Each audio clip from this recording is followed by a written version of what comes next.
Hi, I'm Steven Summers, the writer, director, producer of Van Helsing. And to my right... Hi, I'm Bob Doucet. I'm the producer and unbelievably editor of the movie also. Why unbelievably, Bob? Because it's really bad to have two jobs on a movie. But Even worse to have three. It is. It's actually worse to have three. I'm lucky I only have two. Ooh, sit down. Here we go.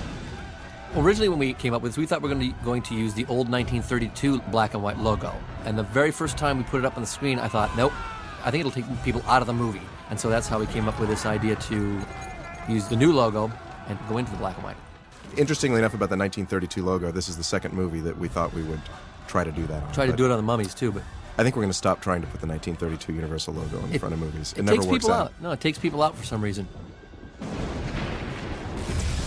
Now that intro, that whole opening there was shot by our second unit director, Greg Michael, who's been with us since film school. He was my camera operator in film school 15 years ago or whatever. And it was about 5 degrees out, and we sent them about, I don't know, hundreds of miles out into the wilderness. In the Czech Republic. In the Czech Republic, and they just froze their rear ends off. As you can see all the steam coming out of Top Hat's mouth. And in fact, interestingly enough, the snow that's there, I mean, we didn't really ever want this to be a snowy scene, but the snow was there, and there it is. And then we go back to sound stages down in L.A. Success! Oh, Count, it's just you.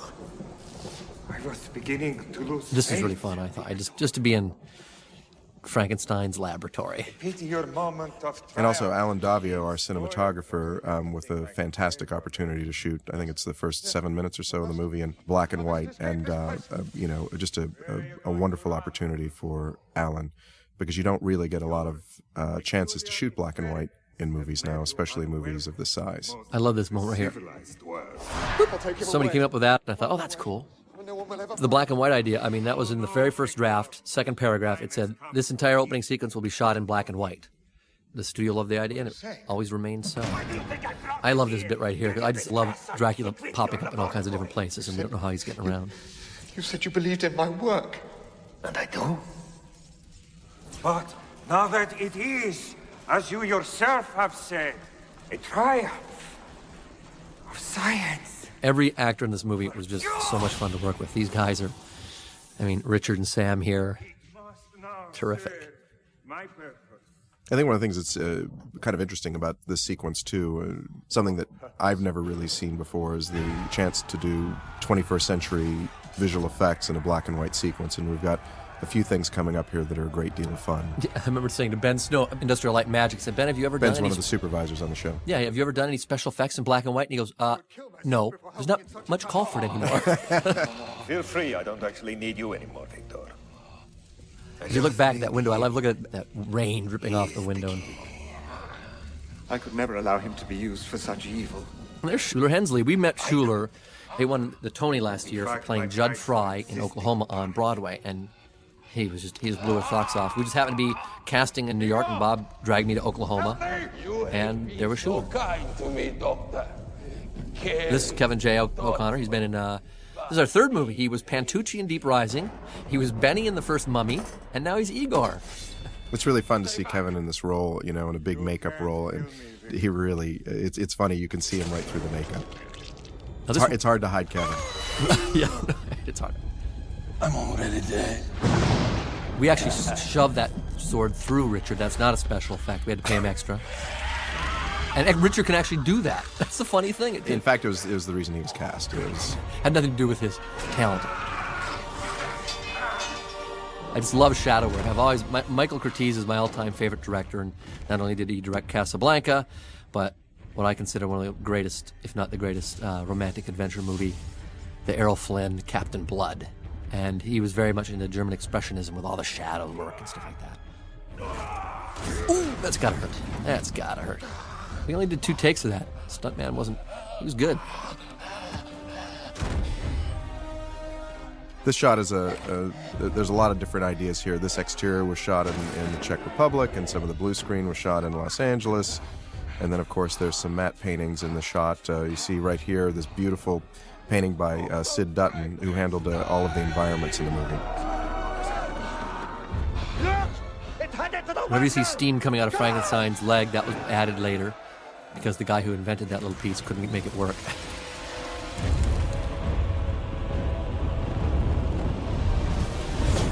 This was a very hard shot. This shot was finished very late in the game. It was very hard to complete this transformation. The last little bit there was always a bit of a hassle, but I think it worked out rather beautifully. That's a lovely shadow shot. I mean, most of the stuff is just written right in the script. I had these ideas. I watched all these movies. I fell in love with these characters and the look and the feel, and I thought, that's what this opening sequence is all about. It's just a big homage to all those wonderful Universal Horror Classic monster movies. Coming up here, you're gonna see. See, we set up the alcohol. We set up. That's why the windmill can blow up later, because it's sort of a still. Absinthe. You got to watch that stuff. Now, the people in the Czech Republic, these are extras that we photographed this in the Czech Republic. They are the greatest torch throwers in the history of torch throwing I have ever seen. I mean, it's truly unbelievable. These people just have this outrageous skill, and I'm actually not joking. I mean, I think that they've actually done this in the past. It worries me a little bit. Now, there's two pieces of it. Obviously, the lower half of the windmill and the people were shot on one location. That was mainly second unit. And then all up here, this is a different location. Now, see, what you're seeing here is a composite. All those people were shot on one night, and Frankenstein was shot on a completely different night. And we just slap it together.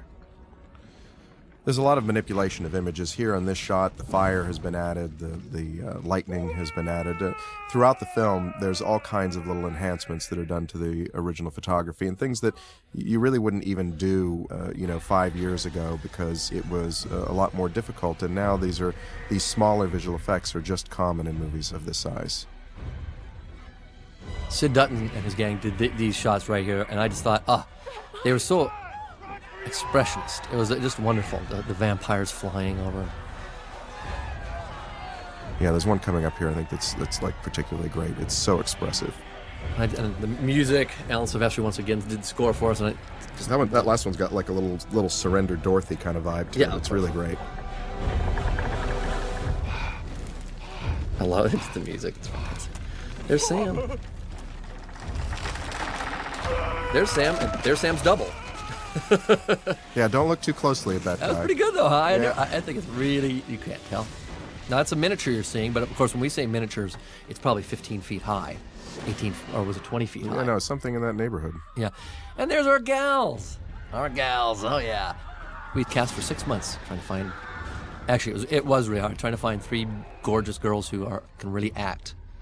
And then one day, Sylvia and Elena and Josie came walking into our lives. I remember I got this tape from Elena Naya from Spain, and I popped it in, and she's really beautiful, and she was really scary and creepy, and I thought, well, she's perfect, but maybe this is just who she is. Maybe she is really creepy.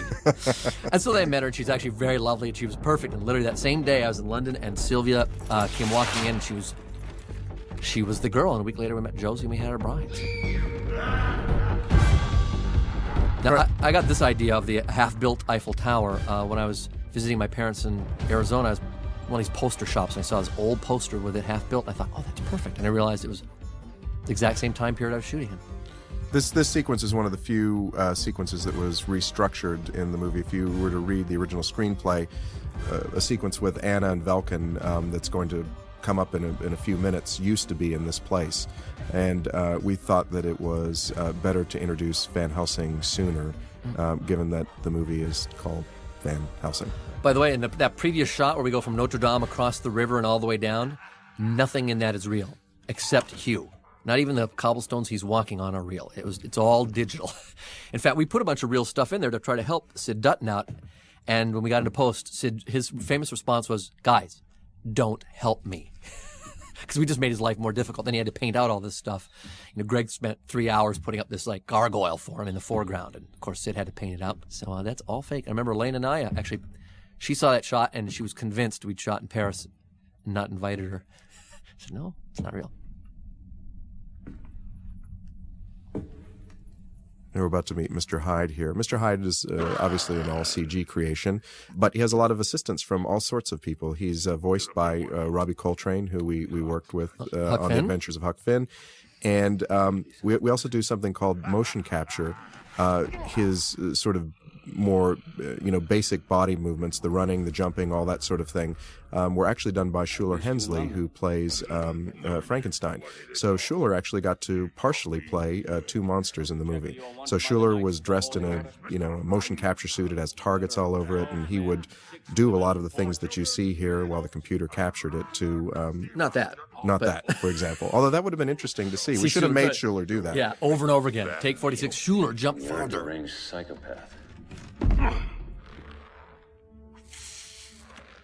I don't know if there's on any of the making of stuff that's on here, but Schuler also stood in while these shots were photographed. So he's actually standing there to the right for Hugh to have someone to play off of. And he has this ridiculous cutout head of hide on top of it. I mean, how Hugh could have gotten through the scene without laughing the entire way is beyond me. I actually hope some of that's on the disc because it's pretty hilarious. Yeah, well, also, Schuler and Hugh know each other. They go way back. They were both in Oklahoma and London like 5-6 years ago.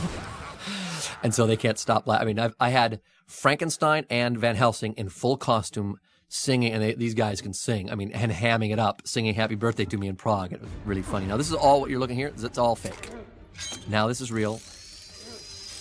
See, yeah, in fact, one of the things real, fake, real. One of the things that happens in this sequence is that there is actually a rather large set that was built here, and this is similar to the technique that was used throughout the movie, where Alan Cameron, our great production designer, built these gigantic sets, but they often needed to be extended. So there's a lot of blue screen work, even in a set like this, where the back parts of the background are digital or matte painting.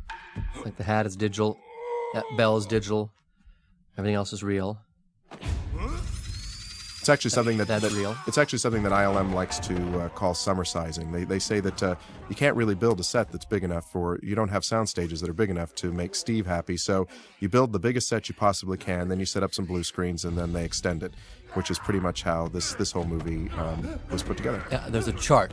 They call it the Summers chart up at ILM, and it's 5 boxes. On the far left, it says just right. The next box says too much. The next box says way too much. The next box says, oh my God, the computer's crashing. And the final box says what Steve wants. You know, the butt crack shot there. I have to take full responsibility for that. Yeah, and that's a mixed bag, let's face it. Yeah. So I did that. I thought Stacey Snider, the chairman of Universal, she's not really, she loves our stuff, but I thought, oh, for sure, this is one of those that Stacey's going to groan. She's going to really not like that. And the first time she saw it, she burst out laughing. And I was like, oh, she likes it. Why does she? Watch this. Oh, wow. People were always shocked in the theaters when they saw that. And Stacey said, well, it just makes him seem so real, especially when he pulls up his pants. Yeah, because he cares about his appearance, I think is what she said. And Stacey, sorry for mentioning that you like the butt crack shot. We really do want to work with you again. This is so much fun. This entire sequence, because it's so expensive, when you have a three-dimensional creature like Mr. Hyde here in almost every shot, you have to not only storyboard it, but we did what's called pre-visualization, where we did a cartoon of most of the things, so we knew exactly how we were going to shoot it and cut it before we did, because all these shots are a tad expensive. This would be one of those scenes.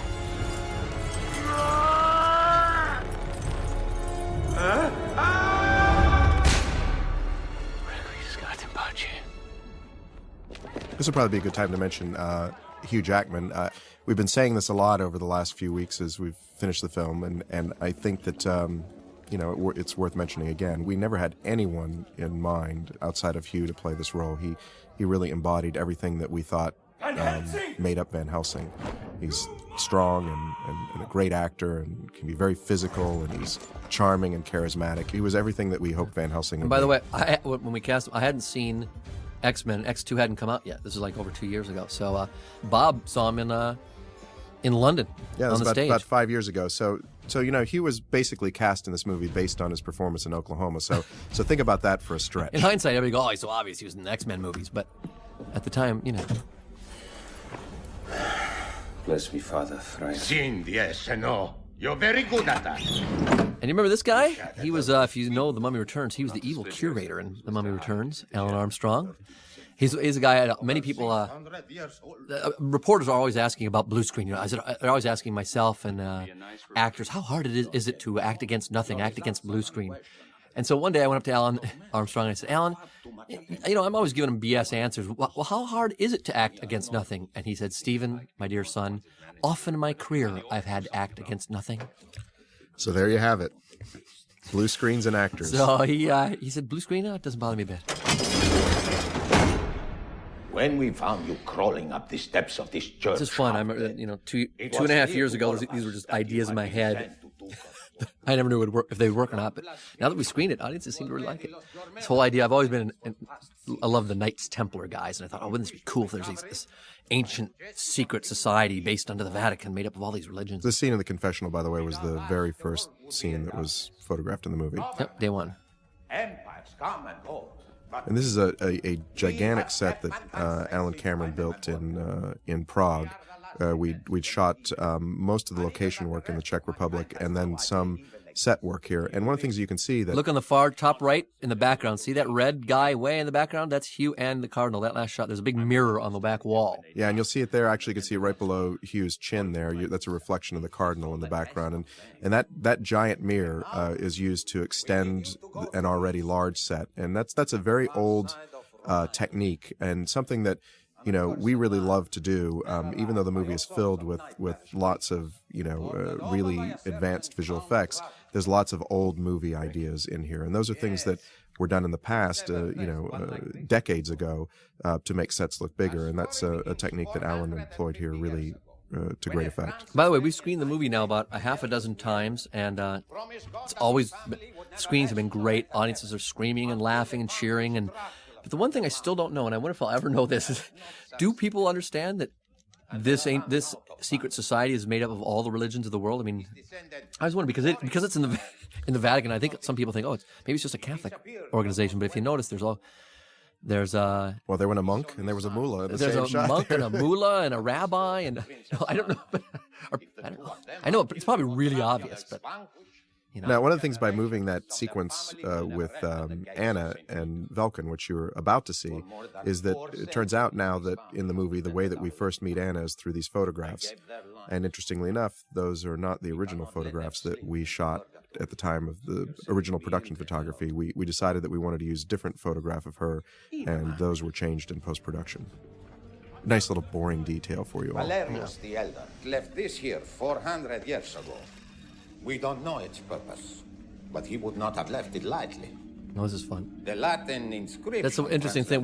Bob and I, we've been like really lucky in our careers. I think we've only done about a day and a half's worth of reshoots or pickups because we just sit as an editor and as a director and as a writer. We just sit around trying to figure out any problems that the movie might have. We try to figure it out without going and reshooting and stuff. And that was just moving that one scene to later. I mean, we never lose anything. People always wonder if there's going to be a director's cut. And I always say, my director's cuts are in the theater. Our scripts are very tight. Faster, please. And here we're going to meet David Wenham. Carl. Now, his character, Carl, was named after Carl Laemmle, who's the producer way back when on the Universal lot. And it's funny because we were just about to cast this role, and I got a tape, or Bob got a tape actually from Australia, and came running into my room and says, "You got to look at this." So I popped it in, and it was this guy with no neck, a really bad haircut, and these big floppy ears. And I just loved him. He's perfect, because especially he's funny, but when he was talking about werewolves and vampires, he was so earnest and believable. So I called up Hugh, because Australia is such a small country. David's Australian, Hugh's Australian, they all must know each other. So I called up Hugh, and he said, "Well, David Wenham, I love him. He's great, but how can he be my sidekick? He's this really handsome guy. I mean, he's tall and handsome." And I'm like, there must be a different David Wenham. What I found out, of course, is David's about 1 inch shorter than Hugh. So as you go through the movie, watch how short David appears to be with Hugh. It's the way somehow he managed to get rid of his neck. He put black tack behind his ears and gave himself a really bad haircut, and it worked. I'm sure he was very uncomfortable. The whole movie. The entire movie. I mean, look at how short he is there to Hugh. And really, they're only about 1 inch difference. I don't know how he does it. Glycerin, 48.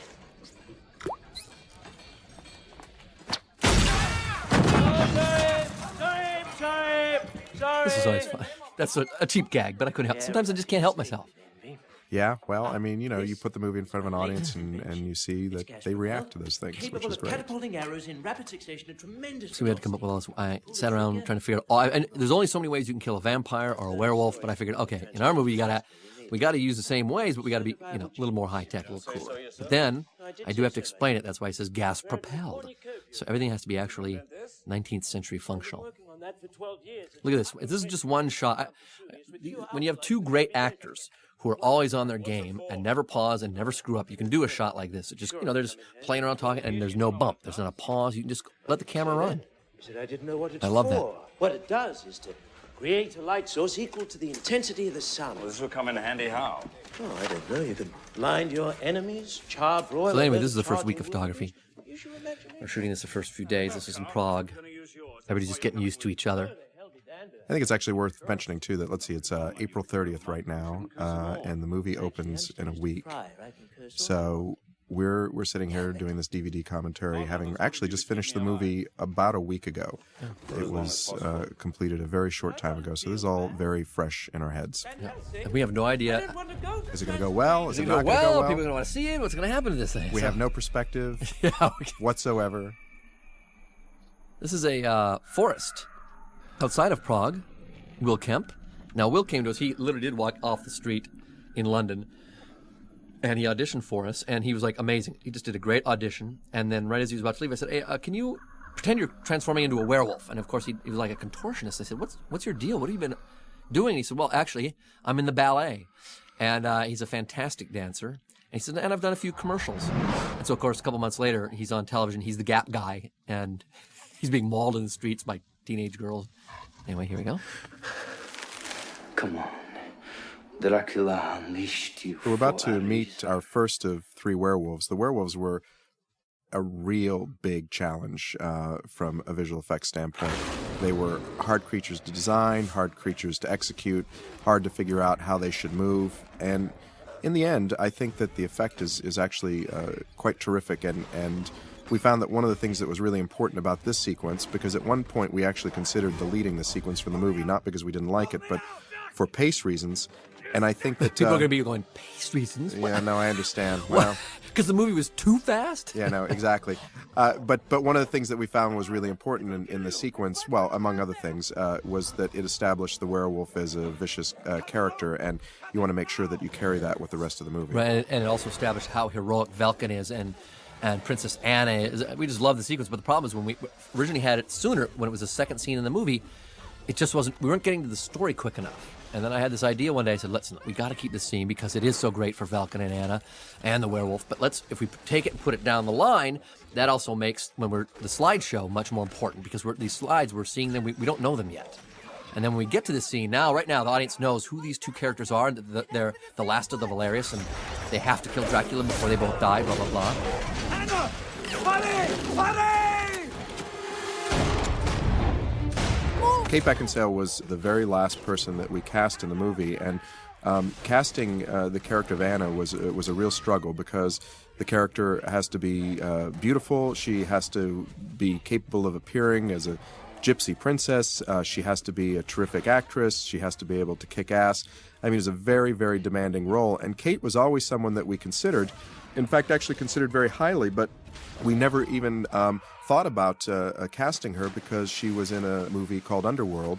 They were in the process of making the movie while we were casting this film, and we just thought, well, not only does that seem to be a little bit of a problem, but she would never want to do it. There would be no way that she would want to go from that picture to this one. And in fact, after we had struggled for the longest time trying to find someone that fit all those needs, that could stand toe-to-toe with you in the looks and acting category. Exactly.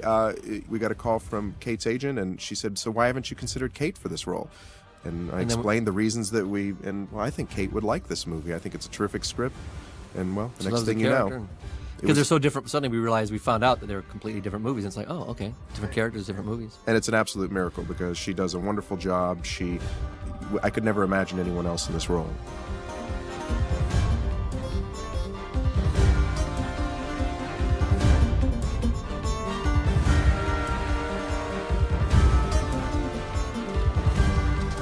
This is actually in Alberta, Canada. Alberta, Canada.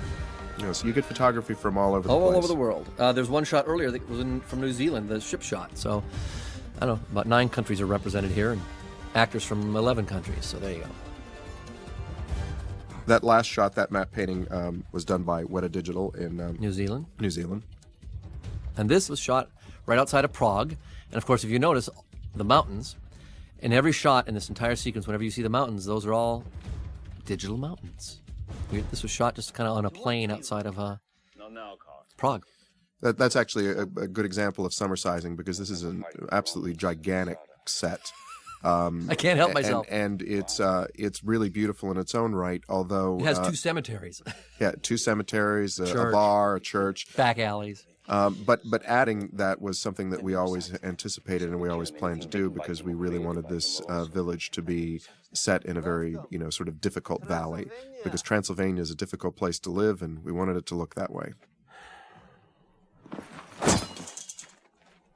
Look at these guys. I mean, you have to go to Eastern Europe to get people like this. And the extras were fantastic. I mean, they were a delight to work with. They actually took direction. Usually, extras are the bane of most. I've probably said this on every commentary. Extras Your can be the bane. Extras. No, they're the bane of a director. I mean, there's always one extra who has to keep looking into the camera. He just can't help himself. And then there's always another extra who wants to show that he is a master thespian. And a master thespian isn't called for when you're just supposed to be standing there. No, but these guys because they're in the background. But they did a fantastic job, and just wonderful faces, as you can see here. You refuse to obey our laws? The laws of men mean little to me. Fine. Kill them. I love this character, Top Hat, who's in the background there. That's played by Tom Fisher, who was he was in Mummy Returns as well. Spivey in Mummy Returns. I forgot about that. Yeah. So there's three. Yeah, he was in. Here we introduce our brides as creatures. There was an interesting methodology that was used to create these shots. The shots are what we call hybrids, and the bodies are obviously digital creatures. But we photographed the actresses in makeup on wires against a blue screen with motion capture suits on, so that their faces, their heads actually could be integrated with the CG bodies. I think we've got a good one coming up here of Josie Maran that's a close-up. There you go. That shows the technique rather well. We really wanted to try to avoid some of the problems that we had with the Scorpion King in The Mummy Returns, where your attempt to make a photoreal or more realistic-looking character, it was hurt a lot by being an all-CG creature, and I think that this methodology proved to work really well. Yeah, we spent hundreds and hundreds and hundreds, I'm not kidding, probably 1,000 hours in methodology meetings with everybody.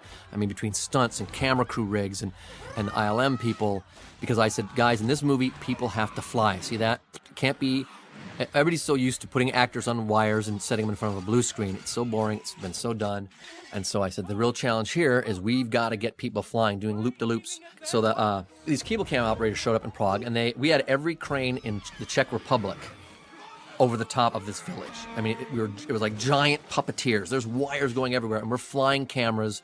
I mean, the same rig is used in NFL games, but it's very easy. It's on a grid. It's a rectangle. They go up and down, back and forth.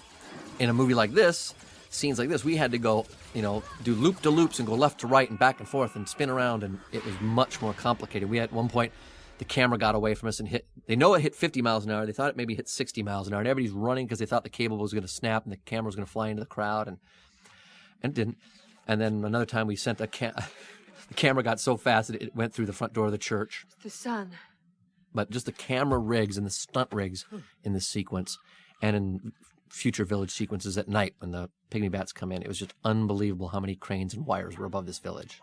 It's really complicated. I mean, if you go back to the shot that preceded the sun coming out, when Verona lifts the guy and bites him, if you stop and think about that, the background was shot with a camera that's flying, and at the same time, a guy was on wires and had to be coordinated with the camera. So it's actually very, very complicated. So not only was the camera flying through this sequence at great speed, but often stunt people and even Hugh and Kate were often on wires while the camera is also flying. So it's a very, very complicated sequence. Yeah, earlier I should have mentioned, when Kate gets grabbed and lifted in the air, that's Kate. And when Hugh grabs her feet and the two of them are flying through the air, that was actually Kate and Hugh. You know how they say that, when actors say, oh, yeah, I do all my stunts? Well, quite unbelievably, these two did virtually every stunt in the movie.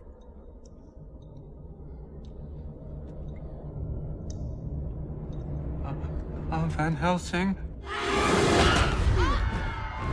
That's digital, by the way. I just want to throw that last shot where Kate gets thrown. That's such a great digital work. That wasn't... Kate didn't do it. That wasn't... She didn't do that one.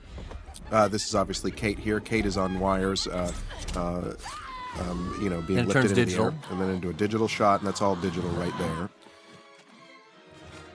So that's what we're trying to do. Another one of our tricks that we're really trying to get away with in this movie is not only getting. See, look at Verona there. It's people flying. The audience should just watch this and be into it, not be taken out of because of the blue screen or because of the bad stuff. There's some good stuff with Kate coming up here. She does all this stuff with the tree. When she gets slammed into the tree, Watch this shot. Watch this shot right. Oh, that's gotta hurt. You know that's gotta. The audience always reacts to that shot because they're like, even I keep going, how do we do that? Now, the craziest thing about that is she's actually hanging up, and I'm not exaggerating, about 30 feet in the air on wires and is getting slammed into a tree. So to say that she was a trooper with this stuff is a real I understatement. mean, it was wrapped with foam rubber, but it's hard foam rubber. Yeah, and it's also about 10 degrees outside too. Nice to see you too, Alira. In this movie, I decided, you know what? It's got to either be the real actors or we got to push them to the very limit, and then we'll go digital. And so there's a lot of digital double work. I memean, everybody, especially ILM, took a huge leap forward just in the last year with digital doubles, with hair and skin color and clothing. And I mean, you just can't. Most of the time, you can't tell. I mean, I don't think the average person, even I can't tell sometimes where it's Hugh and where it's his digital double. See, that's Josie. Look at that. I just wanted people flying. I didn't want it to be actor against blue screen on wires. This is a very complicated shot, and actually one of the last shots completed in the movie. In fact, completed just about, 3 weeks ago, maybe? Yeah. I mean, all these movies, they're so complex and so difficult. We knew for a year we were coming out on May 7th, and so we back it up from there, and we need every minute we can get until they finally rip the film out of our hands and say, we got to get this out in 40 different countries in 7 different languages. Please. Heart. I hope you have a heart, Alira. Because someday I'm going to drive a stake through it. That's a back alley of our set.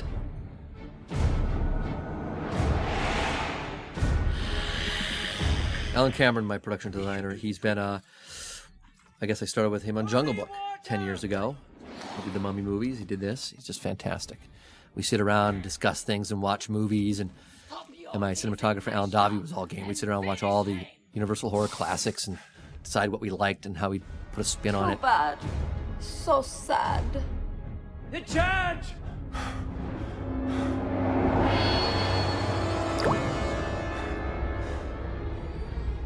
We just thought we'd try some dead air for a while. Yeah, see if we lost you. Did we lose you? Well, I was watching the movie. I was getting. It's hard. It's hard when the brides come on to not pay attention. Hello, Anna, my dear. This is actually a sequence that we spent a long time on in every single area. I mean, the pre-visualization on this sequence took a great deal of time, and it was put together in a very detailed way. And then, of course, the photography of the sequence took a very, very long time. And the cutting of the sequence is very complicated and involved because there are so many different stories going on simultaneously. And then, of course, the visual effects. So this is one of those big challenge sequences. Hugh's stunt double, he broke his leg getting slammed into that cart. In case anybody, it's the only injury on the movie. Hugh's stunt double broke his leg on that cart. I don't know, is that important? Is that interesting? I think it's sure. I mean, we're just trying to fill dead air here now. See, we're really interested in about 20 minutes, half hour, and then, it goes down. It's going to go right down. It really goes downhill very quickly. Yeah. We should practice this, Bob. See, we should come in here and do some practice. Here she comes! Well, this is fun. See, this like those cable rigs. It's just like fly cameras all around.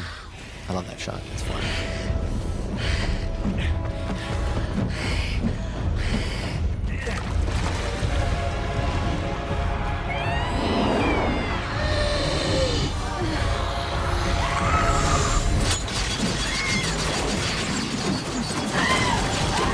I love that. That's another good shot, ILM shot. I mean, it's just visually, it's more. I mean, we've seen Fangs to death. I just wanted to do something different. When we were talking about, I was watching all the old movies and reading the books, and I thought, vampires. Okay, well, we know they can turn into bats, but bats don't scare me. I grew up with bats in Minnesota, and I'm thinking that. But what if they had 15-foot wingspans? This was the last shot finished in the movie. The last special effects shot finished about a week ago. Bye, Josie. Poor Josie. She goes down bad. Van Helsing has his little signature there. I think it's a small indication, and I think that you can see it in Hugh's performance. I mean, one of the things that is part of the Van Helsing character is that he's very torn about what it is that he does. I mean, he has to do this job. He has to vanquish the world from these creatures, but at the same time, no cows were hurt in this movie. It's a good thing, too. See, the cow lived because the audience was sitting there worrying about the cow until that very moment. My wife would not have been happy if we had killed the cow. It's interesting about it. Somehow it's all right to kill people in movies, but the second that you harm an animal, you're in bad shape. Right. And by the way, I don't know I'm sure you all knew this, but when Mariska grabbed the cow and threw it through a wall. Of course, It that was an digital. actual cow. It was an actual cow. You know, It was an actual cow that the vampire picked up and threw into the building. And after 37 takes, killing 37 cows, then we went to decide maybe we should do this digitally. No, that wasn't a real cow. There is actually, if you look at the shot that Steve's talking about, there is actually a real cow that's standing there. And Hugh leaps in front of it, and then there's a little switch off. If you put your DVD player on, you look at it a frame at a time, you'll see that there's a blend that happens. First, I think the cow's face gets changed to the digital cow, and then part of the body. And anyway, it's how it was accomplished. And it wasn't hurt at all. No, because I wanted to do amazing things with humans, and I wanted to do amazing things with animals. And you'll see later on with the horses. I mean, horses can't do what I wanted them to do in this movie, and they would all die doing it if we tried to do it with real horses. So we did a lot of digital horse work.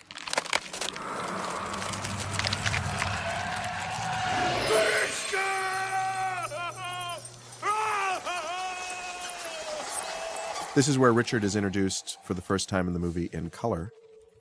And he is in his lair in... The brides are hanging upside down. He's on wires here, Richard. I always thought this was a fun shot. Everybody always smiles. In the theater, people always smile when he did during this shot. It's like, oh, he can walk up walls. Yeah, it's actually good. And, you know, one of the things that was great about working with all of the actors on this show is that they really did have to do a lot of wire work. Right here, they're hanging upside down. Try to hang upside down like it's more 2 or 3 minutes. I mean, you only get a couple takes. We were like rushing. I can actually do it. I've got a little thing in the house that I hang upside down. It's great. But besides Bob, it's really hard because by the time we get him up there, you know, it takes 5 minutes to get him up there and get him upside down, get the camera ready, and get everything, and then they've only got a couple takes before they pass out. But the actors really were tremendously game, and I listen to these commentaries and people always say that, and I don't know, maybe it's really true, but it really is true here. Yeah, as opposed to everyone else. Yeah, exactly. Everyone else is lying. We're telling the truth. Forever. Oh, my lord. I just love the look of their hair straight up. I just had to hang them upside down there. It's part of being a vampire. I had to do it. I read all the mythologies and I know my lore, and I really wanted to take it and run with it. But soon, the final battle will begin. We must go and find out who our new visitor is. This is actually I think the first werewolf shot that we did in the movie, and he started off as a shadow. And it's a digital shadow. This is actually a wonderful shot because, again, combining digital with live action. Obviously, those are digital characters, but do you know where they switch? It's actually, take a look at it with a DVD player, frame by frame. It's actually very, very impressive. Bear the sorrow if we fail again. Another Alan Cameron set. One of the things that Alan Davio was doing in the sequence, and something that happens in various moments throughout the film, is that Steve has a real passion for photography that has both cool colors and warm colors in the same shot. And I think you'll find that in numerous places throughout the film, where you'll see blue used in combination with warm light. Blue and gold. Why do you torment that thing so? It's what I do. It's what I do. Greg Canham did the effects makeup in the movie. He did Igor and Frankenstein, and then also the bride's makeup when they're creatures, and did an absolutely phenomenal job. Again, going back to using all kinds of techniques to make the movie where there's makeup. So how did you get here? We came by sea. Really? The sea? Well, yes. The Adriatic Sea? Well, yes. So where do I find Dracula? I love this scene. This was this first scene where Kate and Hugh got together and acted together for the first time, about an hour and a half outside of Prague. Stare at that painting for hours looking for Dracula's lair. It's funny because the first scene that we shot was with Hugh and the Cardinal, and that went all well and good. Then we got to this scene, and I love this location, but it was the first time the two leads were getting together. They were so terrific. And for me, I really understood the tone of this. You know, as a director, you always hope you understand the tone. But with these movies, it's because you want it to be scary, you want to have some humor and romance, you want a little bit of everything. And when I knew the exact tone of this movie, and when these two actors came in and did this scene, it shifted just by about 10%. Just became a little more real, a little more dramatic, I think. I just knew after this scene that I was in good shape. My father spent most of his life looking for answers, year after year. Tearing through the tower, combing through the family archives. Carl, the tower. Start there. Oh, right. The only way to save your Look at this move. That's Kate's move. I said, Kate, let's have you put a knife like in your boot or something. And she goes, how do I get it there? I said, I don't know, think of something. And she did that move, and behind me I heard like 10 crew members go, ooh. I said, yeah, that's what I want, Kate. Also, in that same little series of shots, you should go back and take a look at this. You'll see one of Steve's annoying tendencies as a director. On Kate's side, you'll see that she has her hands on her hips, which I will grant you is very cool and great. But in the other side, her hands are not on her hips because that was the previous thing that was photographed. So they were shot out of order. So Steve came up with this afterwards. And so, when you look at these movies, when you look at these movies and you go, what's up with the continuity? I mean, no it's way. ridiculous. No one noticed It's it. absolutely ridiculous. Nobody even in the editorial noticed that. No, I understand. I'm just pointing out that these sort of things happen while because you're when she had her back to me, I was focusing on Hugh, and suddenly I came around and went, "Oh, her hands are just standing there." He's really lucky. He got away with it. He's really lucky. Yeah, that was good. It is good. I love it. I wouldn't change it for the world. It's just harder to see. Okay, so this is actually kind of an interesting moment. That right there, that shot right there, that was shot on location as a pickup because as written, for some reason, we thought this would be okay. He actually hit her and knocked her out. And it was photographed that way. And we saw the dailies and we were like, well, that's never going to work. We're going to hate Van Helsing. The audience is going to burst into laughter. So on location, while we're still, making the movie, actually, while we're still in the Czech Republic, we shot this little pickup. In the background is actually a slide. Yeah, as soon as I saw the shot, I just said, oh, we can't hit her. Let's spray her with some knockout gas or something. Exactly. So, hopefully you can catch these problems while you're actually making the movie because it's much easier to solve the problem then. But I'm really amazed that we thought that would be okay. And there were people in our office that complained about that in the script stage and we just ignored them. No, it'll work fine. It'll be great. And then, of course, the second he's trying to save her life. She's going off to try to take on Dracula by herself. He's doing the right thing. And it's like, of course, it was awful. So anyway, so it's fixed now. I mean, that's one thing. I write the scripts that I'm directing. And then between Bob and I, we're so diligent on the script. Our scripts are very tight going in.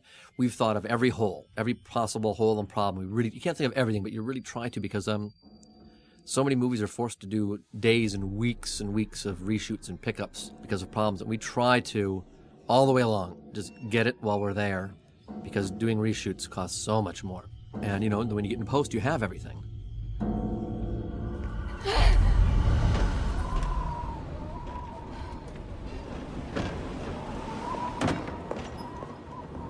Okay, not to make this the sequence about problems with continuity, but this is kind of is slightly interesting. Pay attention in the sequence and watch Kate's hair.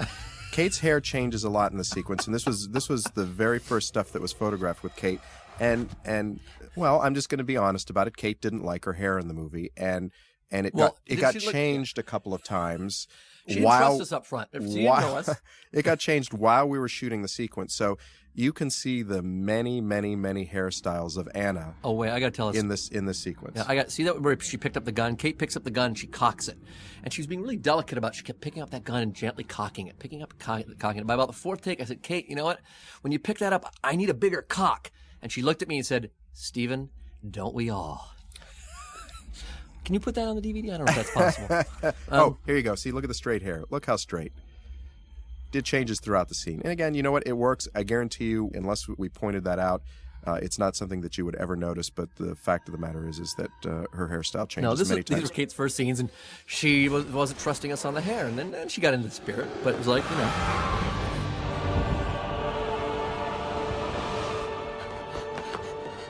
Of course, when you see shots like this, maybe she was right with us the first week.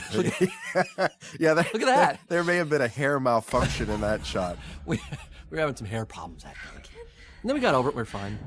Oh my God, you're alive. No. This was actually Will's first scene also.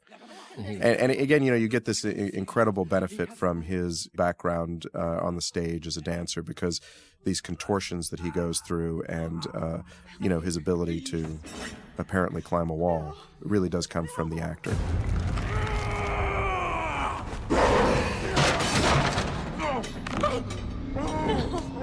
I think that this is a very cool shot, this shot right here, because it's very, very organic. And, there's a guy crawling up a wall. It's a very well-accomplished shot. There's some old movie trickery here also, because this set is actually on the floor, and the camera's put in a position where it appears like it's the wall. So, again, using many, many old-time and new-time techniques all within the same shot. When I was thinking about the werewolf, when I was, I watched all the movies, and I didn't want him to just grow hair. I just sat there and I always thought of these creatures logically. And I said, okay, well, like a werewolf he's sort of like an alcoholic or a drug addict.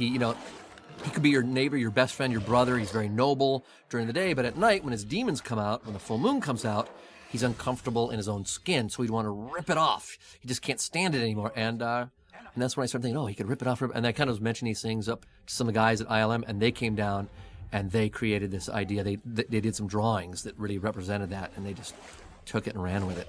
It looked great. We had some really great creature designers on this movie. Crash and Patrick Tatopoulos and just a whole group of great people. Greg Canham and a whole slew of people up at ILM. A lot of people contributed to the great design work that you see in the movie. Or at least we hope you think is great design work. Bob, they've already bought the DVD. So chances are they actually like the movie. Yeah. That's true.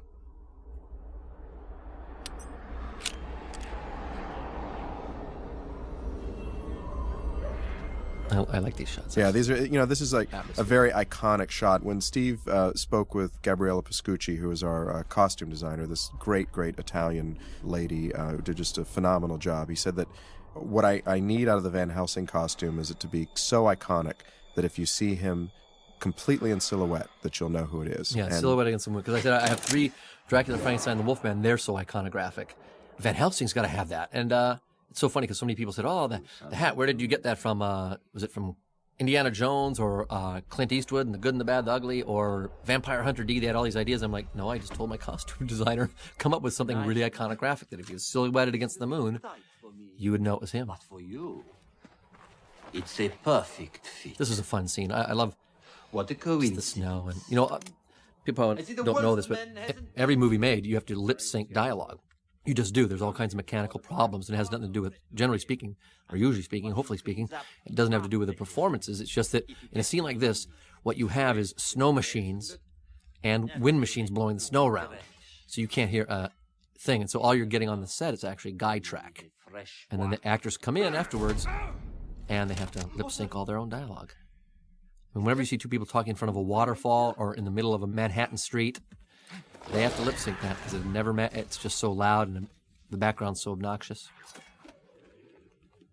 This is one of the first sequences that we had to deal with the Velkin werewolf, and that's a cool shot. But we had a lot of problems in the sequence. Want to see a bad shot? This is my least favorite shot in the movie coming up. I'll show you. Sorry, ILM. Really sorry. We love your stuff. Right there.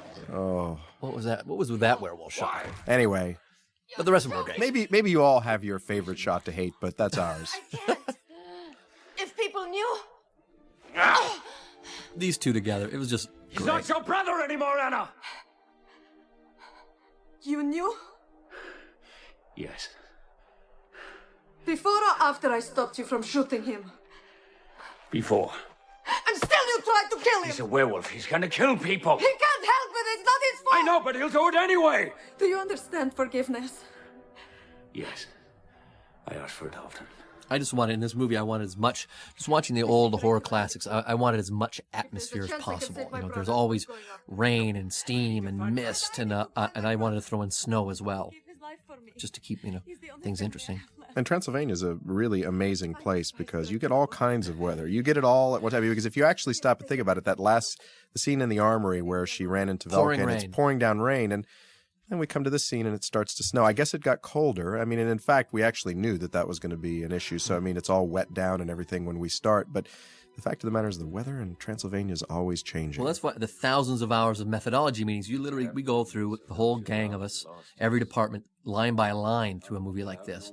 And that's why at the beginning of the sequence, you see the snow start. You actually see the snow starting. And I have to give that to Sylvie, my French script supervisor, who's been with me, I don't know, for 15 years. And she's really into continuity. That's her name. She's a continuity girl. She keeps everything straight. And she wanted to know, okay, when does it start snowing? And so we had to show people start snowing. I thought it was kind of nice.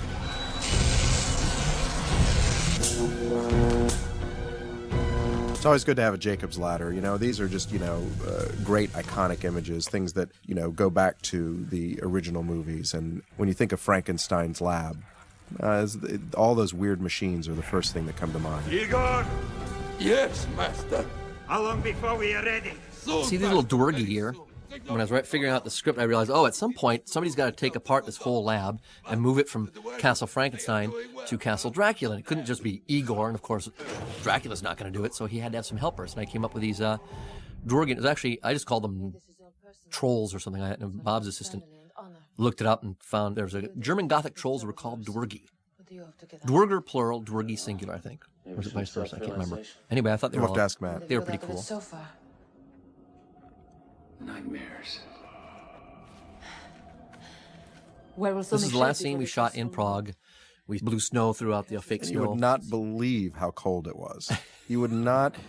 I mean, God bless the Czech Republic. It's a beautiful place. The people are wonderful.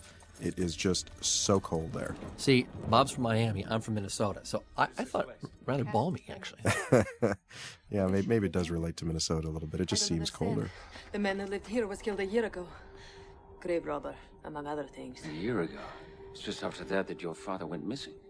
Yes. Sometimes you'd make decisions. It's like, I was going to have him do that whole dialogue, riding horses. And it was the last night in Prague, and it's freezing cold, and it was, time to go. And I said, let's just have you guys walking. You're looking at the trail. It's too hard to, follow these horses down for one line of dialogue. Yeah, in fact, there was even some question of whether that scene would make the movie. But it did. Now, all that is fake. It's digital, and now we're on a real set. For those of you who care for that sort of thing. Werewolves are such a nuisance during their first. And for people keeping track from a financial standpoint, the shot you're about to see is probably one of the most expensive shots in the movie. So enjoy.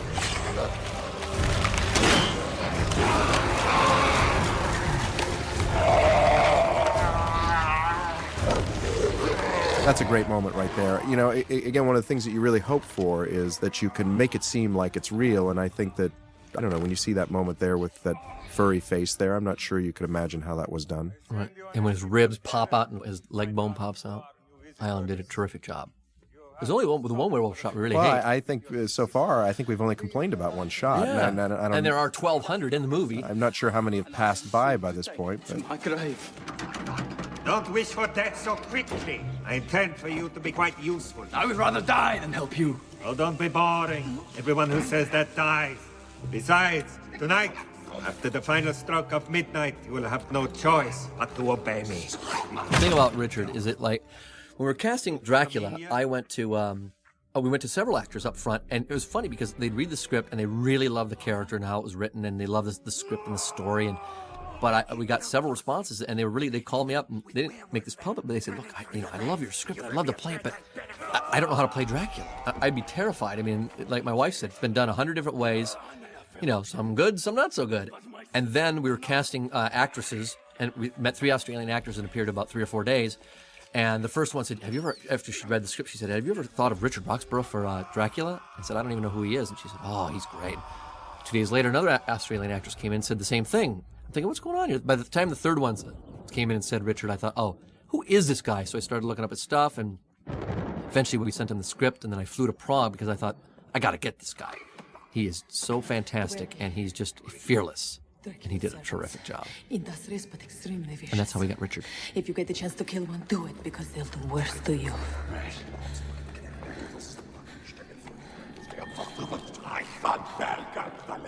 Now, apparently Anna can understand Dwergi. It's a because talent. she's translated here, and now she's relaying that information to Van Helsing.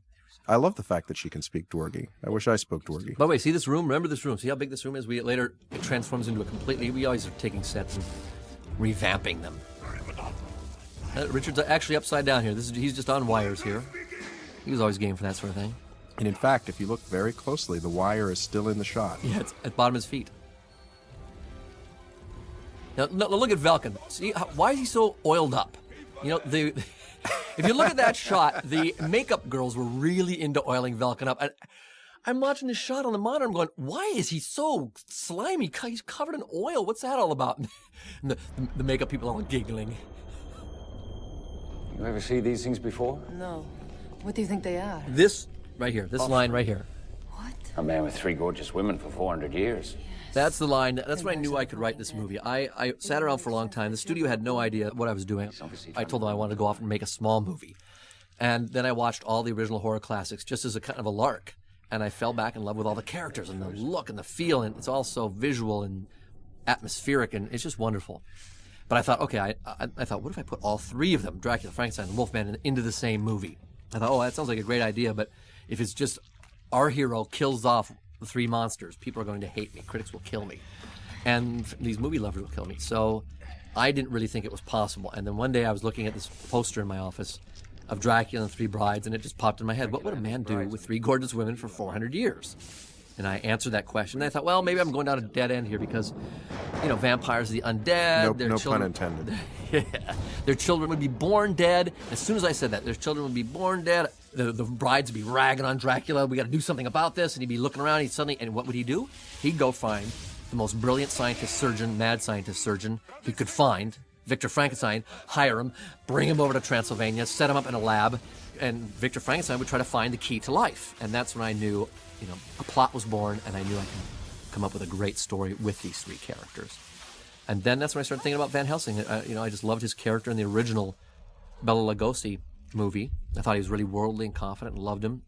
But I thought my guy had to be younger and cooler, hipper, and with a lot better weapons. But really, it was that moment when I said, what would a man do with 3 gorgeous women for 400 years? Then I figured it out. I sat around for about 2 more months, really scene by scene, plotting it out. And that's when I went to, I remember Stacy Snyder, the chairman of Universal, and Mary Parent, one of the presidents, was sitting there. And Bob and I went in, and I pitched them the story. And they both had these big smiles on their face. They were really excited. But at the end, Stacy said, what happened to that small movie you were writing? I said, forget this. We're doing this. And here it is.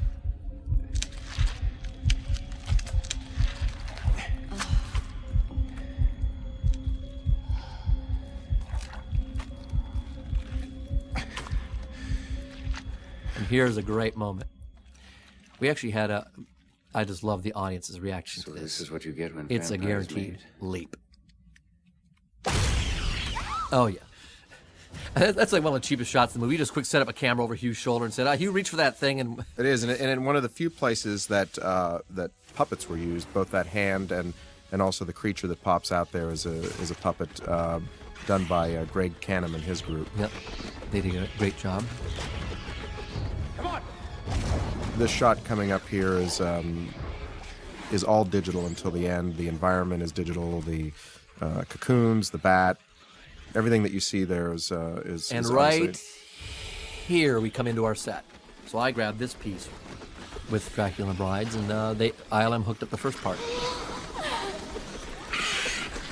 I always like this moment here because there's, this moment of this creature bonding with its mother, and it's really kind of twisted in a good way. They need to feed. Teach them how. Teach them. But I tell you, Sylvia, Elena, they just love flying. I never got on wires. I always wanted to go on the wires, and they had so much fun. I love this shot. These little baby bats presented a fairly big design, not so much a design challenge. Actually, the design of the creature's quite nice, but the decision to have them look to be very light colored actually presented a lot of problems for ILM because they just didn't take the light very well, and in some places they appear to be a little blue, and some places a little white. And yeah, at first it looked like a flock of seagulls for a while, and then they kind of started getting down. Now that I have your attention.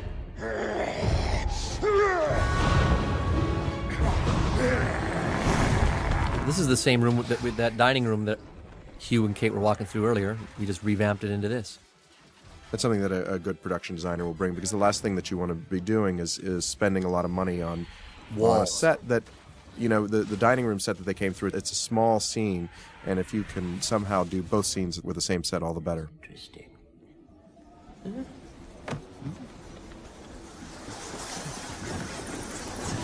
This is my homage to Wizard of Oz shot.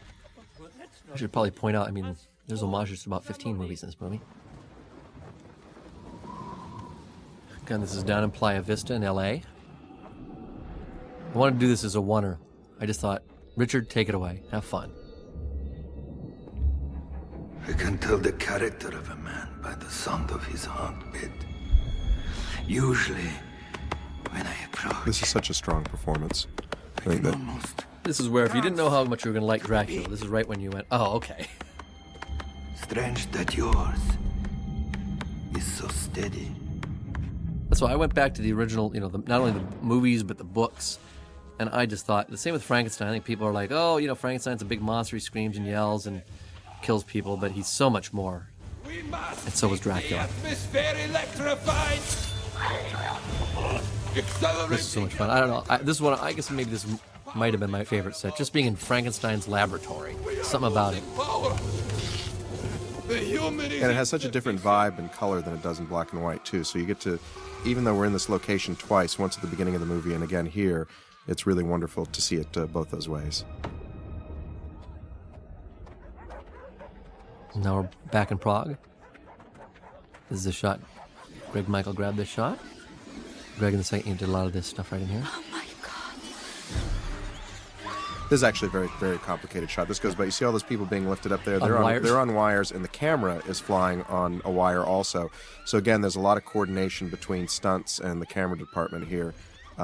It's a very complicated shot. Yeah, when people wonder, why do they have a second unit shooting this stuff? It's because I can't afford to spend all night long getting one shot. And that's why you have a smaller unit, the second unit, come in, and they've got, 30 stuntmen on wires and a camera on wires, and they spend 9 hours lighting it and setting up and testing it. And literally, sometimes they'll go all night and get one shot. Most complicated shots sometimes are, I'll storyboard it and pre-visualize it and figure it out, and Greg helps me every bit. Then I got to send Greg out to do it.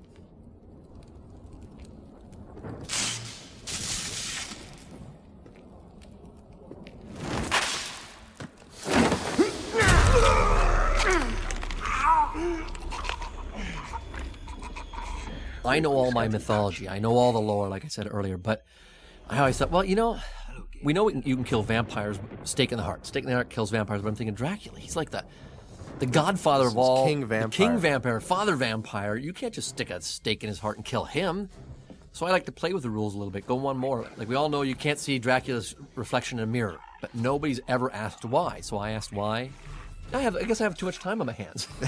I asked why. Why can't you see it? And then I come up with an answer.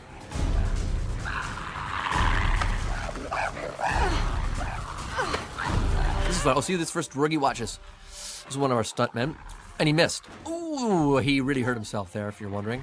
He was supposed to fall into the pot, and he missed.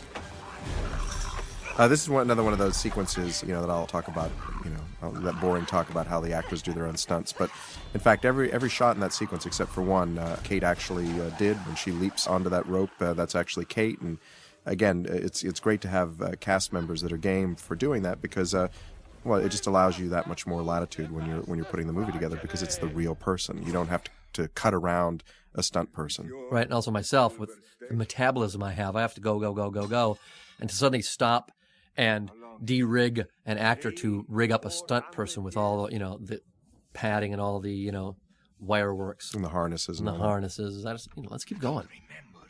She probably won't break her leg. What is it that should be remembered? Yeah, the insurance company's enjoying listening to that. Van Helsing, trained by monks and mullahs from Tibet to Istanbul, protected by Rome herself.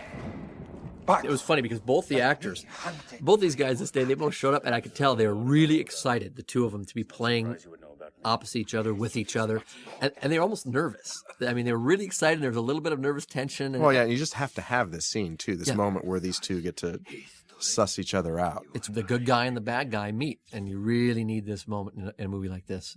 When I'm plotting these movies out and trying to figure out, first I got to figure out all the characters, and then I have to figure out the story, and then the plotting of how it weaves in and out. I just know that there's a point where when does the good guy meet the bad guy and what happens there?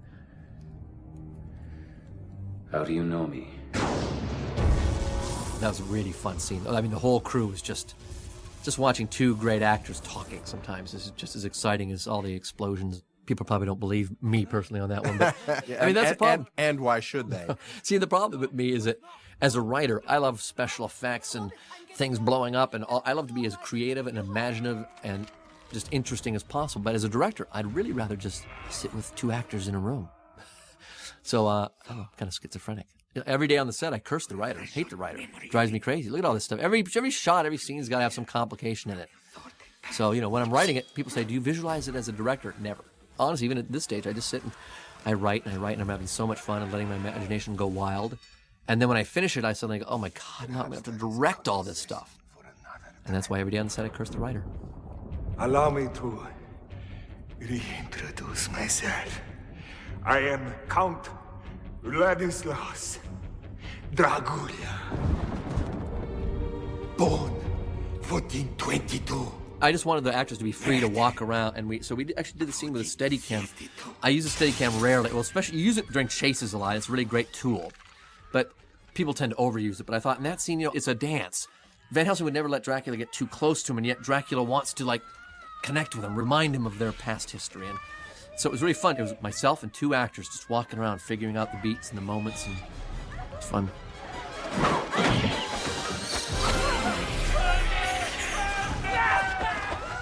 Carl. These guys are great. Doesn't work out well for them at all. This is shot over our set in Prague.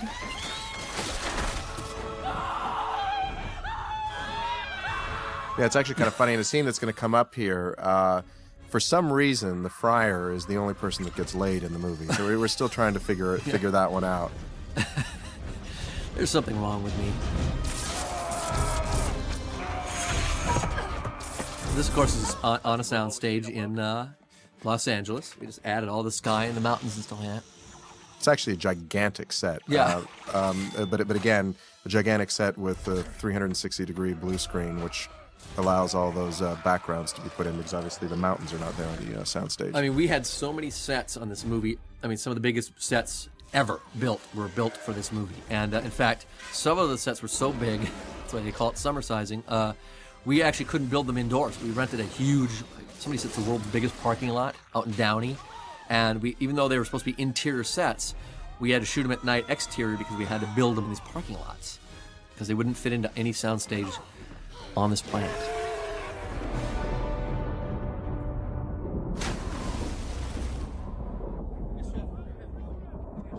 Now, when I wrote this next bit, I love humor. I'm always going for humor. I just think these movies, I love to scare people, and I love drama and romance and humor. And I never thought this would make the movie, this moment right here. How can I ever repay you?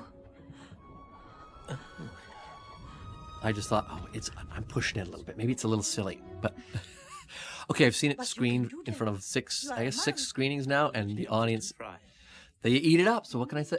It's great. The actress who plays the barmaid is a Czech actress. Her name is Dana Morkova, and she just did a lovely job. She's someone that we found locally and is actually quite well known in the Czech Republic. Yeah, she was terrific. Did a very charming performance. It would appear the good doctor took the key to life to his grave.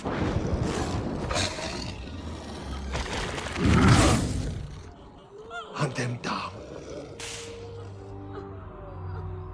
The brides in the background, they're kind of dramatic. I don't know if you've noticed that about the brides, but they're a little overwrought at times because, they're bigger-than-life characters, and sort of the intention behind all the vampires is that they live kind of a operatic life. See that wheel in the background there, that big pinwheel? That's why I put it in the ILM shot up front. It's a hint as to where they are. Because when we got to this location, I thought, oh, geez, we're going to get here. It's just going to be wood. We're not going to know it's that windmill that burned down. So that's why I put that pinwheel in the background. I wanted people to remember that. If we could have given the windmill an eye patch, I think we would have. Yeah, or a big sign. Yeah, exactly. Windmill this way. Windmill. This scene was actually shot at a ranch in Malibu. See, it really is an international movie. We were everywhere. Hugh putting the hat on her. I thought of this idea just as I was driving out to the set. I thought, you know what? It's pouring rain. He's wearing a hat. She's getting wet. Wouldn't he be a gentleman and give her the hat? But I thought, maybe it's going to come across as... I don't know how it was going to come across. So I remember calling Bob on my cell phone saying, Bob, what do you think of this idea? And he goes, well, let him put it on her head and you'll know when you see it.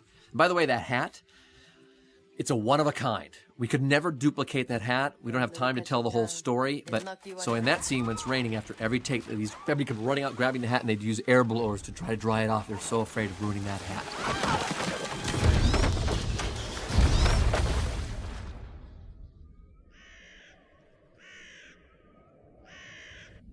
Yeah, this is a little set we built on a soundstage in Prague.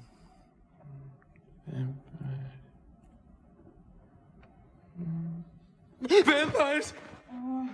And as Bob said earlier, the only person who gets his due is the friar. Now I remember. This used to be a real elaborate. When the script was originally written, they were in bed, and it was a tapestry above them on the canopy. And Alan Cameron and I talked it out, thought, oh, this is going to be really hard, especially shooting up. We'll be shooting up David's nose. And so we decided to switch it to a secret trap door on the wall. May become a wolf. This is great fun, though. I mean, at least for me, this is what I always hope for in movies like this, where you've got, this sort of mysterious prop and something that comes to life to help tell the story. It's very adventurous and a great deal of fun. And David's so good. He is Mr. Exposition in this movie. He has to deliver so much of it, but I think it's so interesting, what he's saying and how he performs it, and it's just, he does such a great job.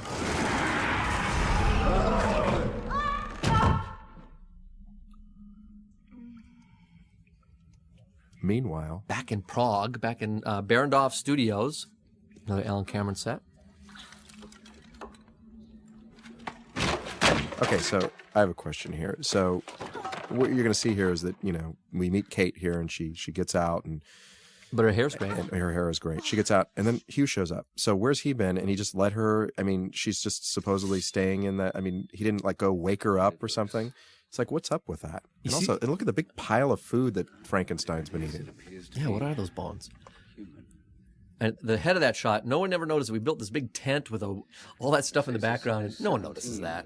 About 360 pounds, 8.5 to 9 feet tall. He has a bad gimp. Also, it's actually kind of funny here because in the original production dialogue, he tells her to be quiet, and then he continues to yap and make so much noise. Now we went back and we looped it with a softer performance, so it made a bit more sense.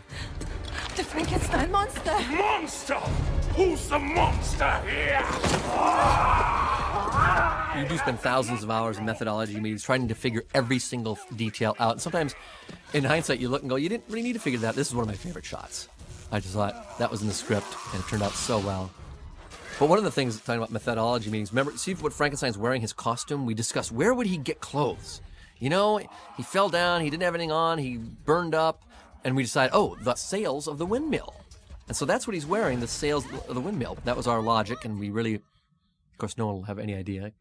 But hey, there's logic in everything we do. There is a reason behind it, even if you don't get it. Yep. I think this is great makeup by Greg Canham, who executed this makeup plus Igor and also the brides. One of the reasons that we really like Greg is that in all his work, you can always still see the actor behind the makeup. If we were to put Schuler's face up next to Schuler in makeup, you would see that there are a lot of similarities. Well, Frankenstein looks better. Well, right. He's a much more handsome man. Of course, that's actually what I was getting at. And in fact, Schuler actually walks around with this makeup on a daily basis because he feels it's sort of improved his love life. I heard his wife makes him put it on at night. Schuler, you out there? We love Schuler. He's so good. 5 to 9 hours in makeup every day he was on the set. And the other thing you'll see when you watch the makeup, too, is you see how well it moves. And it's important because you want to see the humanity behind the creature, and it's the reason that you use this technique. And many techniques were used in making the movie, and we really like combining them. So it's not all CG, so it's not all blue screen.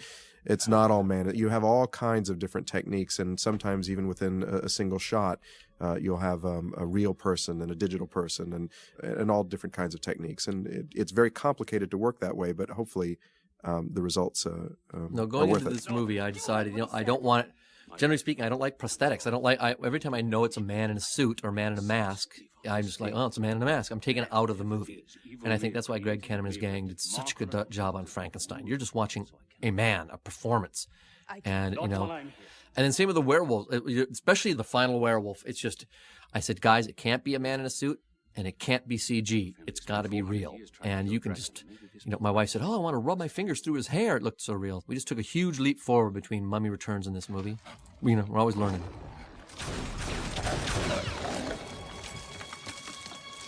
Oh my God. He's seen us. Now they'll come for him. And neither you nor I will be able to stop them. If I can get him to Rome, we can protect him there.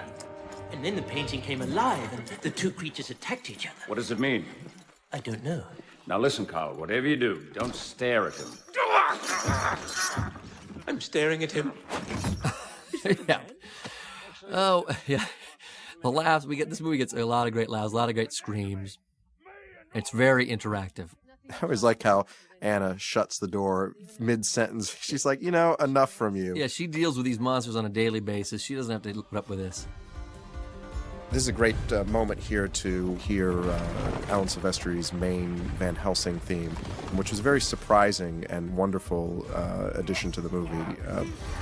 Alan said at one point, he goes, I really find that I can do almost anything in this film and it sticks, which he often did too. I mean, he's got the choir, he's got electronic instruments, he's got all kinds of stuff going here, and it's really, I think the score is just magnificent. See those horses down there? Those are digital horses down there. Real horses there. We did a lot of this in this sequence, a lot of everything. It's like magic. I think everybody, all the special effects teams and houses took a huge leap forward. Now I've learned a lot doing The Mummy and The Mummy Returns, so we're getting good at sleight of hand because the audience doesn't want to know if it's a man in a suit. They don't want to know if it's real or not real. They just want to be in the movie. They don't want to be taken out. That's our job, is to keep them in the movie. In this sequence, virtually every camera rig you could imagine was used. Those point of view shots, which are of the brides of the coach here, like this one here, these are photographed with a small remote control helicopter that has a 35mm camera on it, which is kind of interesting. And then the camera that's on cables is also used when Hugh gets picked up off the coach here. You're going to see that device in use. So pretty much anything you could do is in here. Watch this next shot. Oh, what's really funny in using those helicopter shots is that the man guiding them would always be in the shot, and we'd have to paint him out. And watch this shot. I mean, this is a very complex. See, Hugh's in this shot, and the camera's in this shot, and the horses are in the shot. Now, to have this all work, and the horses to come back into the shot, that's a wonder. There was no editing in that. And there's a lot of special effects in the background. But I remember when they were preparing to do that shot, I was like, well, we're going to have to find some other way of doing this because we're never going to get that shot. Now, of course, this is digital Hugh. That's not really Hugh Jackman. And there's Hugh. Not Hugh. Hugh. So, if you're wondering how it's made, that's how we do it. This sequence also is a great sequence to listen to for the sound. There's really just amazing work here by Pear and Karen, the sound effects editors, and then our mixing team, Leslie, Dave, and Dennis. Just tremendous work in here. Storytelling. We've worked with a lot of the same people for a long time, done a lot of great job, and even the new people in this movie did great. Yeah, no, absolutely terrific work. And this sort of sequence is a very, very difficult sequence to accomplish on every level. I mean, every single shot. Planning, all the figuring out that has to happen. How do you shoot this? All of the visual effects, the cutting, the mixing, the music, and I think that this is one of the better sequences in the movie.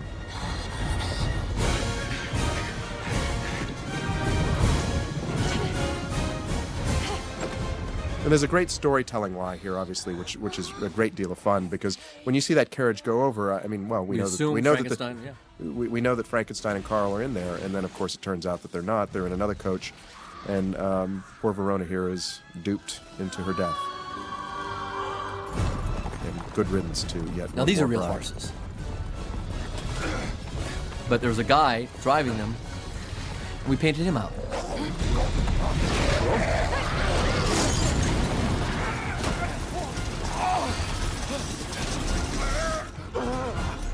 The stuntman's the guy that jumps off the coach, but then that's Hugh.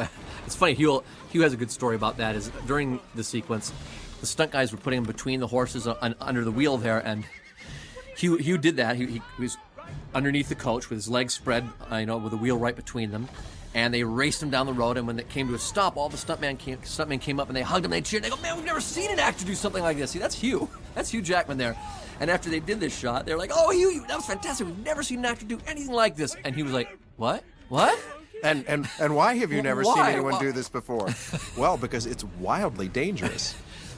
So anyway, I think Hugh, maybe I should be reevaluating some of the stunts I'm doing in the movie. Those are digital. The whole shot is practically digital. And when I say digital, what happens is we scan these actors into a computer. See those horses? That's digital. Those are not real horses. That's not a real carriage. Nothing in this shot is real. And so we scan all this stuff into computers so that it is absolutely dimensionally, in every way possible, as real as we can get it.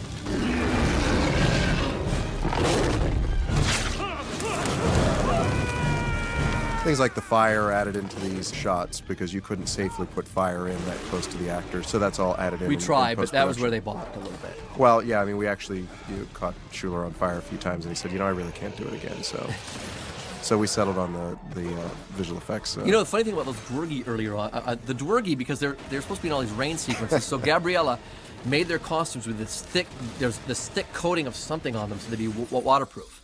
But then, of course, when they ended up in Frankenstein's laboratory with all those raining sparks, they were always catching on fire. I mean, seriously, every day, a half a dozen Dwergi would catch on fire. It's one of the things that it's one of the things that we learned about Dwergi while shooting the movie. They in fact, spontaneously combust. They're quite flammable. I'm gonna write a little handbook on Dwergi when this movie. I think I can make some money off that. So, in fact, I think just as sort of a nod to the reality of setting Dwergi on fire, in the last sequence of the movie, you will actually see a lot of Dwergi in the movie on fire. At that point, we were doing it on purpose. Exactly. So. We found out that obviously it was very easy. You just ignite their costume and off they go. And so you only have to pay them when they know they're going to be set on fire. Then they negotiate with you. But if you don't tell them you're going to set them on fire, then you sort of say, "Oops, sorry, we didn't mean to do that." I wonder if at any point this Dwergi on fire story was interesting. All right, this scene right here was shot in Griffith Park, Los Angeles. You killed him. Which is usually something reserved for a Roger Corman budget movie, but for some reason, and by the way, not to say that there's anything wrong with that, but for whatever reason, we were supposed to shoot this sequence in Prague. Just scheduling got messed up, and we ended up... And then to find something that was reasonably appropriate, but it worked out.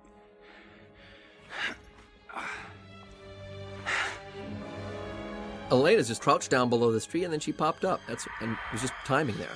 No special effects. She really lays into her there. She really doesn't like Anna. And they really like each other, though, the actresses. So running through Griffith Park, and we find ourselves in Budapest. Now, honestly, who would admit on a movie of this size that you shot in Griffith Park? I think that's impressive. We love to point out our mistakes, how lame we can be, and as long as it all comes together. These are some beautiful paintings by Sid Dutton. This is St. Charles Bridge in Prague. In fact, we got calls when they were looping the movie in Hungarian and in several other Eastern European languages. She says it's Prague, and they asked me couldn't she say, I mean, it was supposed to be in Budapest, and in many languages she will say Prague because they say, everybody knows that bridge. She can't say it's in Budapest, everybody will laugh. The master commands a trade.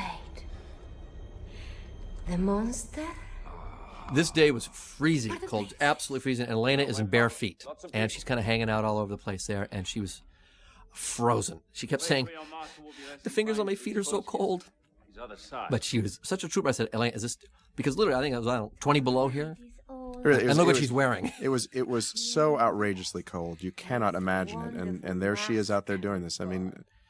Again, we're... Do we notice that she's in bare feet? Elena hasn't come to me now that she's seen the movie, and she's very happy with the movie and all. But she never turned to me and said, why were my feet freezing in that scene? And why was I in bare feet that whole scene? You don't even see my feet. Dumb director. He has been bitten by a werewolf. Now you will become that which you have hunted so passionately. Okay, here is where, for a moment anyway, Frankenstein thinks he's being betrayed by Van Helsing. But, and maybe even the audience thinks Van Helsing is going to be betrayed. But I think at this point, Van Helsing so well, he's got something up his sleeve. But Frankenstein makes a good point. I mean, I think it's one of the things that's so beautiful about the scene. It's like, well, you're a monster now. Now you're going to see what it's like to be like me. The symmetry of all. Now, this scene here had no dialogue in it. I just kind of made this up the night before. I suddenly realized I had this one big shot I wanted to do. And there's a bunch of exposition that was going to happen in the next scene. I thought, in the next scene, I've got all this ballroom stuff. I'm not going to want David yapping away during that. So I added those lines up front where he's talking about is a hat too much, or this must be some sort of sin, and how many commandments can we break in one day? I just added that the night before, wrote that. And then we decided to put all the dialogue here. And this is a cemetery. I can't believe they let us shoot in a cemetery, a real cemetery, but they did. Not without some help from the dead. It was a fun afternoon. 2 actors, a camera, cemetery. What more do you want?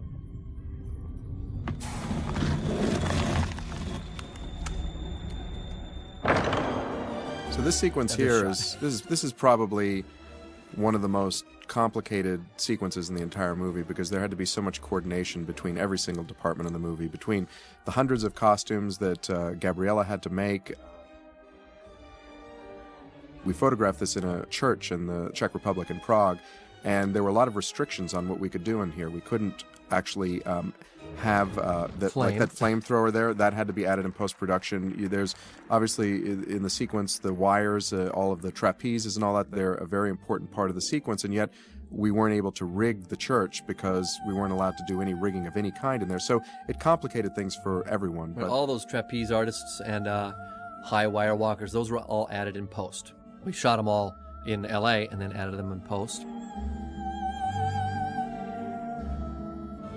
In the script, I was thinking, if Dracula would throw a ball, what would it look like? And I wrote, a veritable Cirque du Soleil.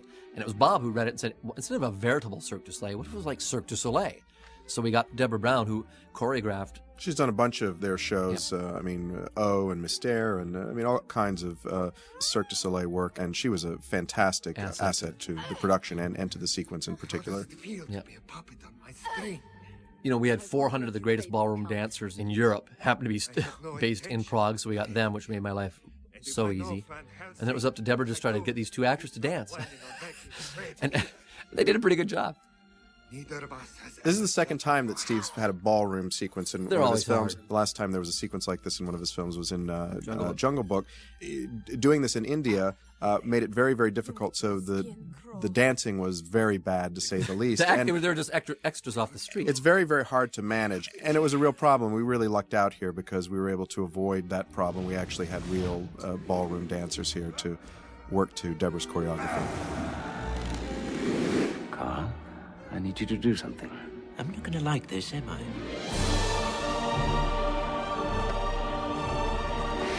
Don't we make a lovely couple? And by the way, that was a really good, nice move of Richard's. And Richard and Kate, every once in a while, we'd have to stop because they couldn't stop laughing because they were so appalled by each other's, you know. There's a shot earlier where Kate's literally trying to lead.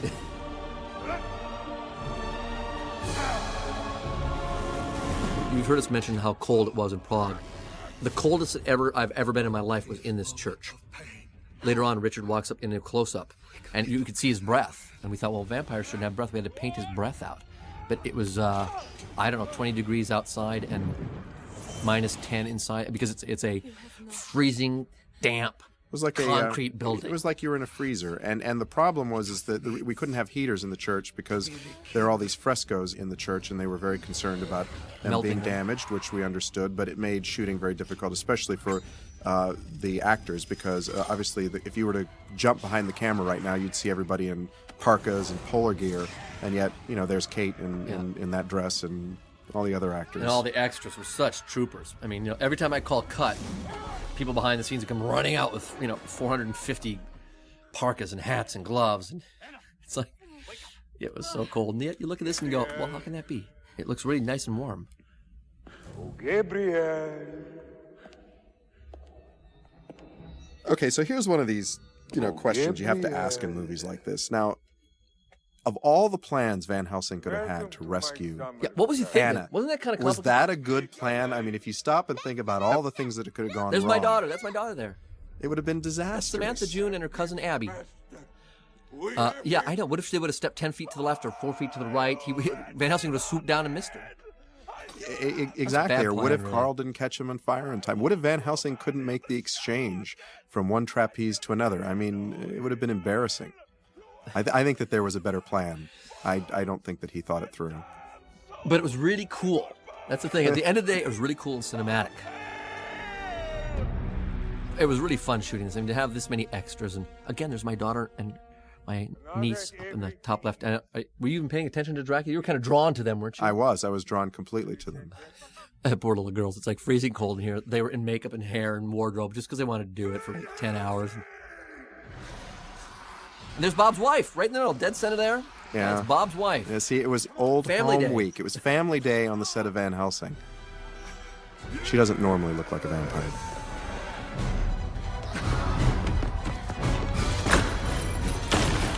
Now I know what it's for. Now I know what it's for. Where are we going? Through that window!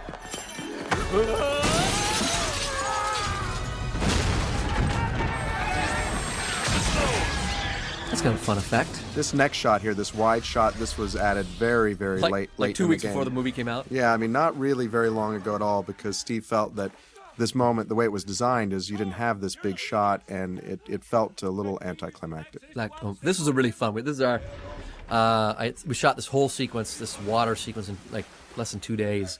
We had to get out. We had to get to our next set, get out of town. It's just one of those things. Sometimes, no matter how big the movie is, you just got to keep moving. It was fun. It was really fun playing in the water. It's just like, it's raining. There's water. There's Frankenstein, Dwergy. It was just one of those really, really fun sets. It's funny, it's actually a really big set in a very small soundstage. I mean, there is no room. I mean, every wall in there is pushed up against the stage wall. I'll find you! I'll get you back and set you free! Actually, right at the end of this next shot, the boat actually hits the blue screen. Right about there, it's hitting the blue screen. That's how tight we were. I must save him. No, you can't. Why? I cabled Rome earlier to apprise them of our situation. What did they say? It was so funny. Kate's kept ballooning up. The air would fill out, her costume would fill out. Yeah, you can actually see that in that one wide shot where they're starting to swim.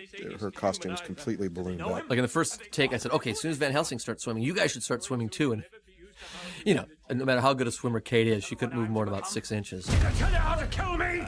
The correct angle of the stake as it enters my heart! No! Is that measure of silver in each bullet? Half! No, I lift you out. I remember writing this and how important it was. I just knew that when I came up with the whole idea that Van Helsing at the end, that he gets bitten, I just knew that was going to be a great twist for an audience. That no one is expecting, Van Helsing to get bitten and that he's going to turn into a werewolf. And oh my God, then what's going to happen? It's a matter of keeping the twists and turns and having everything somehow come together at the end. It's starting. Thank God for waterproof makeup.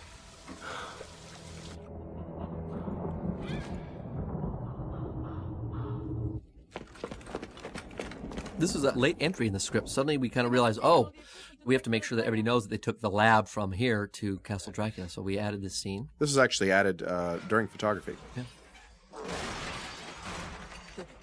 That's why. I always wonder what the studio thinks when they see something like this roll in. Oh, hey, what's this? I don't remember this. I don't remember this being in the movie. But that's why we're all over. We keep reading the script over and over and going over it, being as meticulous as we can. As big a goofballs as we are, we're quite meticulous because we hate story holes. Was actually the son of Valerius the Elder, the son of your ancestor. Everybody knows that. Well, watch this scene. It's one take. I had a shot list, about 17 shots. I thought, I'll get all these inserts of everything he's talking about. And I thought, you know what? Then I got there and I thought, I have these 3 great actors who will do a brilliant job. They won't miss a beat. They won't have a bad pause. I got a great cinematographer, a great camera operator. Let's just choreograph this. And just spent a couple hours just rehearsing and playing around, and bing, bang, boom. It's really hilarious to watch a scene like this being photographed because all the crosses that the actors have to do, and they're just trying not to trip over there. He's got to step over the dolly track. And there are so many people in this room right now. The production mixer, the boom operator, all these various people. It looks so ridiculous watching it being photographed. It's amazing that it looks the way that it does when it's actually on film. Yeah. Him to an icy fortress, sending him to a door from which there was no return. And then the devil gave him wings. Yes. All right, so where's his door? And you have to make sure the actor's always facing camera. They have to be looking around. I said, looking around for the door. Couldn't kill his son. It was a real dance. You get 3 great actors and a great camera operator, myself, and all of us sit around just dance for an hour or 2 and rehearse, and you get this. It's mainly so Bob doesn't have anything to do in editorial. I know. I wish the whole movie was photographed like this. It would make my job so much easier. You said your father spent hours staring at this painting, trying to find Dracula's lair. I think you were right. Quite literally, I think this is a great scene. It gets sort of like that painting turning around. It's always, this is the stuff of adventure. There's a map, and the map is going to turn into something, and it's going to be a portal into another world. I mean, really, that's what these movies are all about. Transporting people to some place that they can't normally go. Your father didn't have this. Where did you get them? Carl, finish. I always love, when I was making the Mummy movies, I always watch all the movies, and I really do a lot of research because I love this stuff. So I'm always reading books, every book I can get my hands on. And with the mummies, I remember reading about scarabs that some people thought they were flesh-eating. So I thought, that's a cool thing. I got to remember that. And then, like I said earlier with this, I thought, Dracula doesn't have a reflection in the mirror. And so I realized Hugh has to ask why. And then David says, well, maybe to Dracula. It's not a mirror, and here we go. We have a portal. Dracula has no reflection in the mirror. when I'm figuring out the script, I got to this point, I thought, you know what, when we're heading into the third act, we want to go, go, go. We can't suddenly say, oh, our heroes have to go on another trekking montage, which is where, you know, get the map out. Now get the map out, and they got to go down a horse and a train and a steamboat. I thought, you know what, there's got to be a way, some sort of porthole, but it's got to fit into the mythology. And that's how I came up with this whole mirror thing. These are very nice visual effects, too, very organic. It's cold. And it's snowing. This was a complicated scene to shoot because it's a mirror. See you on the other As soon as side. you put in a mirror in, there's always a problem. Be careful.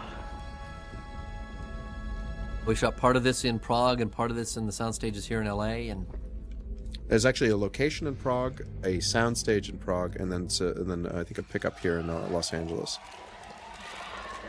Well, here, no, I'm sorry. The other side of the mirror here was the stuff that we photographed in Los Angeles. Yeah. So 3 different places.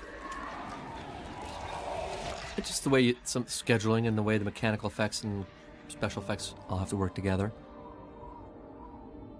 Now, if you notice, this is just on a sound stage, but it's snowing, and so we want to make sure it looked cold, so watch Kate's mouth. See that breath? That's digital breath. I don't know, you know, we're persnickety about this sort of stuff. Even if you don't notice it, it'll feel more real. If you actually see the real element that this visual effect came from, it's pretty ridiculous because there's an actual mirror there, and the actor's standing in front of the mirror. And you're seeing me and the whole camera crew. The camera crew, you see these guys in shorts moving a camera. It kind of takes some of the magic out of the scene, and for the longest time, that's how you watch the movie. You see the whole camera crew right there, and it drives you for months after month after month.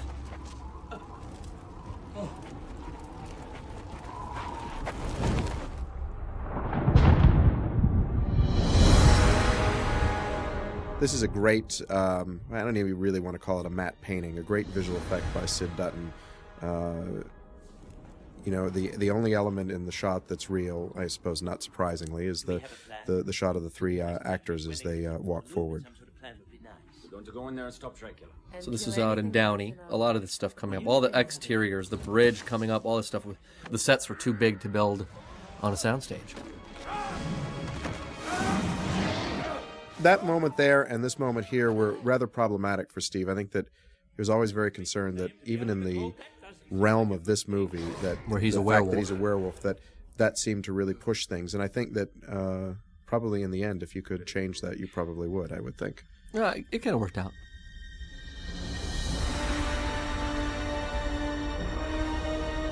It was another great shot. I just loved, you know, this is in a parking lot in Downey, California. And Sid Dutton came and added a few things. Like this again. See, this set was so big. Look, it's an interior, so you think you shoot it during the day in an interior set.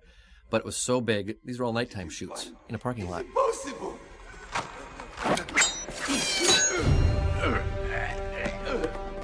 Please don't kill me. Why not? It's funny because Kevin, you know, he just gets so into his character. As soon as I mentioned, I was halfway through writing the script, and I called him up and said, Kevin, I'm doing this. I have this idea. Igor's in it. You want to play Igor? And he's like, oh, yeah, I got to play Igor. I said, right, you're done. Start thinking about it. And so even before I'd finish the script, when I'm writing a script, I never think about what actor can play what part because I never know if they're going to be available, if they want to do it, if we can afford them. There is one exception. But there is one exception, and that is Kevin J. And so halfway through the script, I'm like, Kevin, you're Igor. Start thinking about it. And so his walk, if you notice, right down to the way he walks and limps and the way he turns it, like when he turns his head. Oh, he did such a great job. There is a cure. What? Dracula! He has a cure to remove the curse. In the book, he ends up in, you know, the Arctic Frankenstein. I thought, I want to put a lot of ice in this with Frankenstein.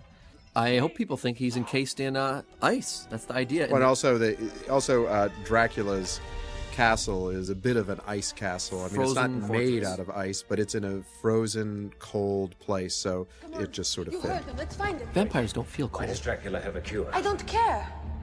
I do. Why does he need one? Why? It's funny. See the thing in Igor's hand? The only thing that can We gave it to keep him Igor alive. because I thought, well, it's got to be something he can have because Hugh can't have too many weapons in his sleeve. It'll get ridiculous. So we gave Igor that thing, and he grabs it away from him and uses it. What do you think that Igor was planning on using it for? Clipping wires. See, it was wire clippers. Oh, yeah, exactly. Everything makes sense, even if you don't think it does. I thought it does. maybe smoke cigars. Yes, I am. Here's the plan. When the bell begins to toll midnight, you'll be able to kill Dracula. We just need to find the cure and get it into you before the final stroke. Are you insane? What kind of plan is that? If they even suspect you of misleading them. Yeah, this little throwaway gets a big laugh. Look at the way Kate puts her leg up, man. She knows how to work it. Look at her posture there. Would I lie to you? This was really fun. For me as a director, it's just fun having the 4 actors on the stage, just coming up with the coverage, the choreography. It's really fun. I don't think I could. You must.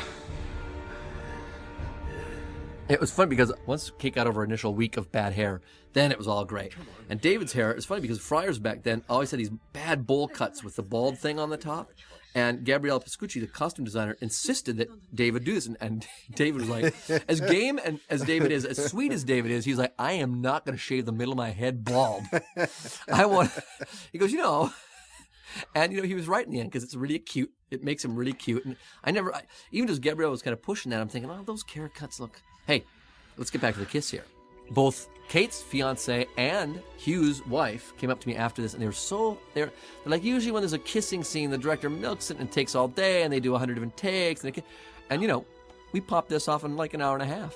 They were passionate, and boy, every time I've seen this now, the audience cheers, so that was a good thing. Yeah, I think it's one of the things that you can't really plan. You can only hope for that there's chemistry between your two leads, and we got it in such a great way here because, the romance in the movie is not given an enormous amount of time, and yet it's an essential part of the film, so it really needs to come from the actors, and they really pull it off. I mean, the audience is really glad that they get together in that moment. I always find that shot where she runs off to be kind of a sad shot, too, because I always imagine that that's the last time he'll ever see her. I think you get that feeling from that shot. I think there's a sadness to it no matter what. And now you must give that life to my children.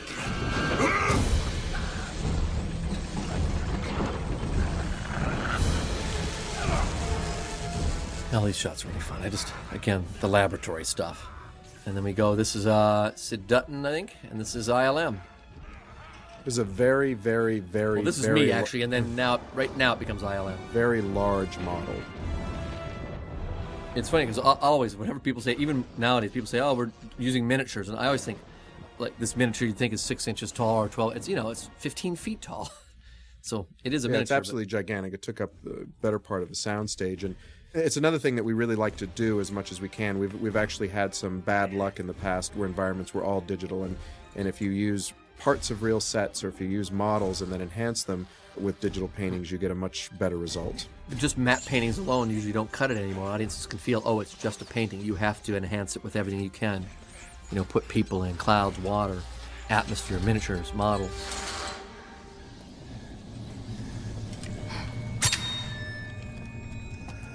This is our little set.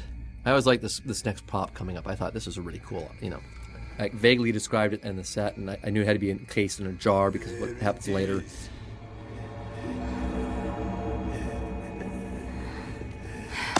I'll go first. Here's another good example of one of those things I was talking about earlier where the combination of warm and cool light is just a very adventurous palette and something that works very well for the movie. Alan Davio really mixed it up a lot in the film. There's a lot of different photographic looks. Stay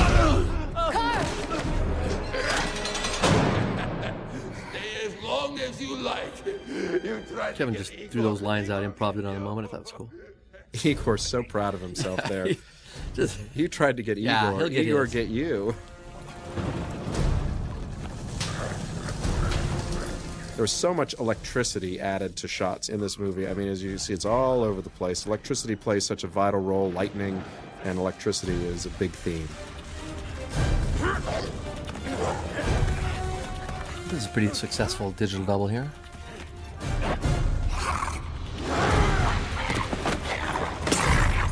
This is the moment I was a writer. I thought, oh, there's going to be some point where we see what Roogie really looked like. And there you go. We don't get to look at him for very long, though, do we? He gets dispatched pretty quickly by Van Helsing. He took Anna's advice. Go ahead.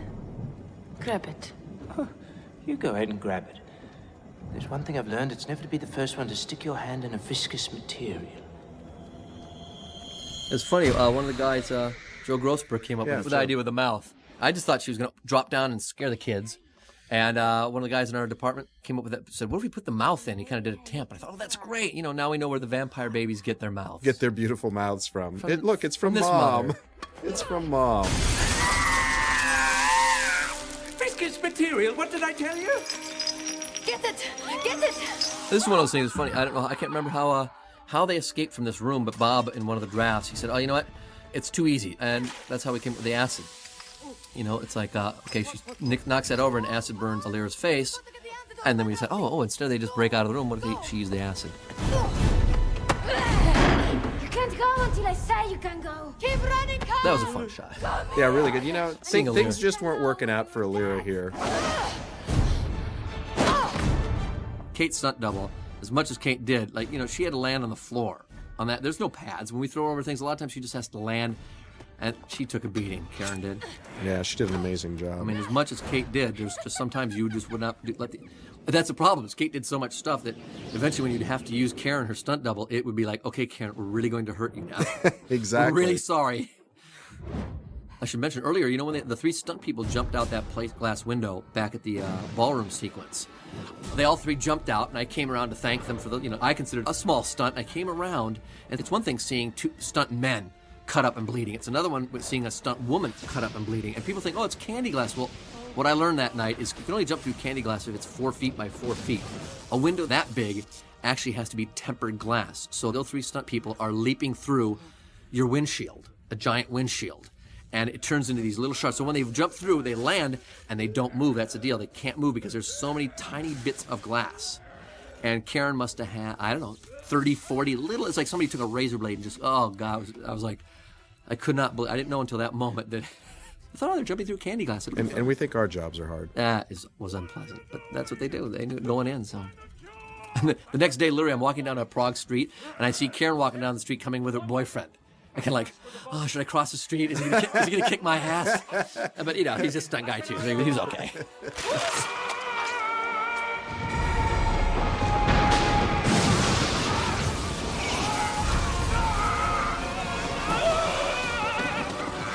This is all fun stuff. There's a lot of storytelling without dialogue, and with all these shots, you understood what was going on here. Yeah, in fact, actually, if you think about it, I mean, if you really, this whole section of the third act is really, it has virtually no dialogue in it whatsoever.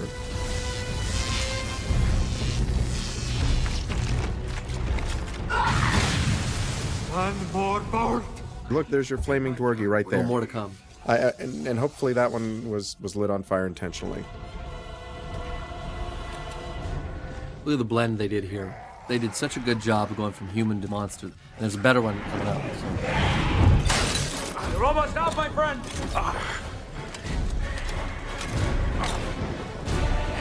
Stuff like this is really hard to shoot because the actors are being rained on all the time, and the effects makeup is always more trouble in the rain. And Flaming Dwargy.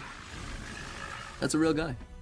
Anytime you see rain in a movie, know that the filmmakers went through a lot more trouble to have to deal with that because no one's happy about. You know, it's one thing if you run out in the rain and you have to get to your car and you get a little wet. Well, that's one thing, but unfortunately, when you have these rain sequences, as you know, the whole last part of the movie is done in the rain. It means that for weeks and weeks, we're raining on ourselves. Everyone is soaking wet. And you know when you're Frankenstein and you're lying on a table and it's pouring on your face, and every time you open your eyes.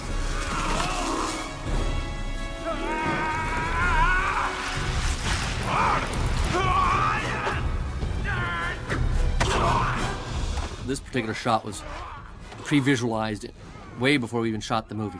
We just did Rupin and his gang did these shots because you couldn't storyboard these shots. They're so complicated, no one would understand them if you just drew them out. So we actually had to do what's called pre-visualization. It's really animating the shots so people could see it in 3D.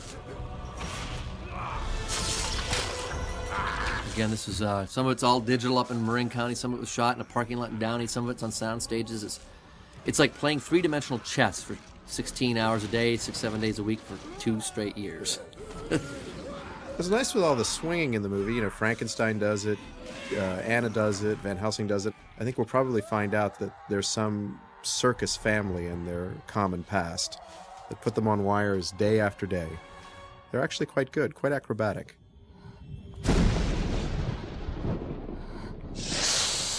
This This is a fun little effect we just came up with in post. I thought, oh, she should have vampire vision. And then what she saw, she could see veins and a heart, and I thought this was a really good moment. Yeah, a company called Zoic did that shot. They did This was a pain in the butt shot. We had shots. The other two were actresses flying about, and trying to time that shot was a big pain, I remember. Kind of works out.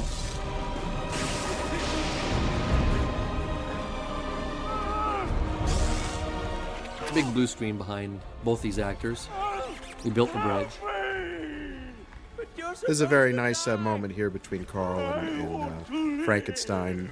Frankenstein making his case when Carl knows that what he's really supposed to do for the Order and for the Vatican Bob, the movie is to hasn't let him come out go. yet. Maybe that's the scene where everybody hated it so much they streamed out of the theater. Well, that's a possibility, but from my standpoint, it's a very nice scene. Oh, so I don't want to make any assumptions about anyone who's watching this disc, what they think of anything. Again, they're watching the disc. They must have liked the movie, or they were there's thinking, something I have to buy the really- DVD to see what these guys were thinking when they set out to make this movie.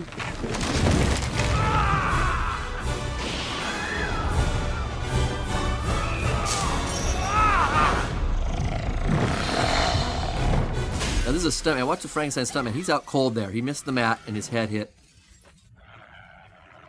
So here we have more Dwergy on fire, which is always a great deal of fun. Are we tired of talking the Dwergy on fire yet? You can see a fire extinguisher blast come in there at the bottom of the screen because obviously those actors need to be extinguished as quickly as possible because even though we're joking around about this, obviously there's real danger involved in that anytime you have fire involved. We had R.A. Rondell and world-class stunt crew. Really, it was so safe, these sets. They were always in good hands. And so that's why I think they could push it so much. So be it. Dracula has some type of time fetish, apparently, because right out his window is the most gigantic clock you've ever seen in your entire life. And you'd think a guy who's been around for 400 years who can't die would really Probably give a crap about time. Maybe it was one of the previous tenants, and he just hasn't had a chance to get it out of there yet.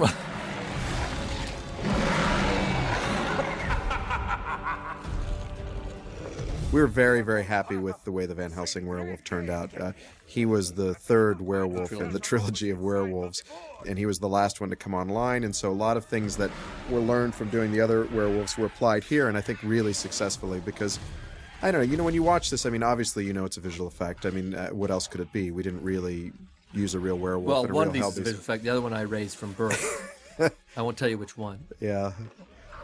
But at the same time, as a visual effect, I think that it's extremely successful, and I think that you have beautiful work with the hair, and it's got real emotion, and it's great work by ILM. And every one of those shots is a real pain because I wanted it to be so interactive. So when they're moving, when they're touching things, when they're slamming each other around, things needed to explode and break, and the bridge needed to collapse.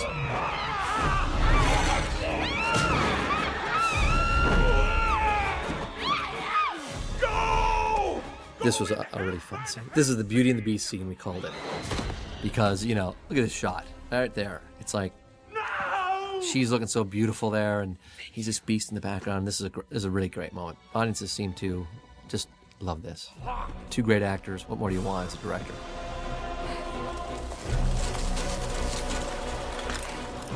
Again, lots of combination of techniques. This is a matte painting. That's a real set. That's a real set. That's a real set, but with enhancements in the background. This is digital. This is an all that's a digital Carl environment running around there. And that's a digital Carl. No, just kidding. Yeah, you know what we should do? We should go through and lie. And see that? That's right there. That's not a digital actress right there. That is that not really Kate scare Beckinsale. That actually is Kate who went out the window there, and this is Kate. Obviously, Kate actually on wires. Obviously she's against a blue screen, and there's all kinds of safety involved, but she's actually doing most of what you see here. That's Kate on a wire. Yeah, the only time we don't use safety is on the actor's last day, because then when does it really matter? Exactly, because your chances of having some sort of big problem are greatly reduced. That's gotta hurt. That's gotta hurt. Those are strong fingers.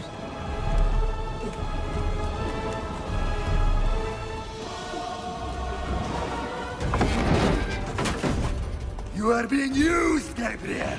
As was I. But I escaped. So can you. See all this, every shot, because these shots are so complicated, so difficult, and so expensive Just everything had to be figured out, in detail. I had to sit there, we'd shoot this, and I have to imagine every move. I mean, I just have to sit there, because I'm staring at a blank, nothing's happening, just the camera's moving around. I'd storyboard up my head, and I have a world-class crew, and a lot of people helping me out. Dracula just got it like a bug. Yeah, that was a bug zapper shot. I love when he gets zapped there. It's there's no dignity sometimes, He got zapped by his own lab equipment. So that was a great shot. This scene here, I was always excited to get this scene in front of a real audience because I think by this point of the movie, you've really had it with Alira. She has to go, and I always hoped that the audience would react well, and thankfully they did. I mean, they are really, really pleased that Alira finally gets her comeuppance.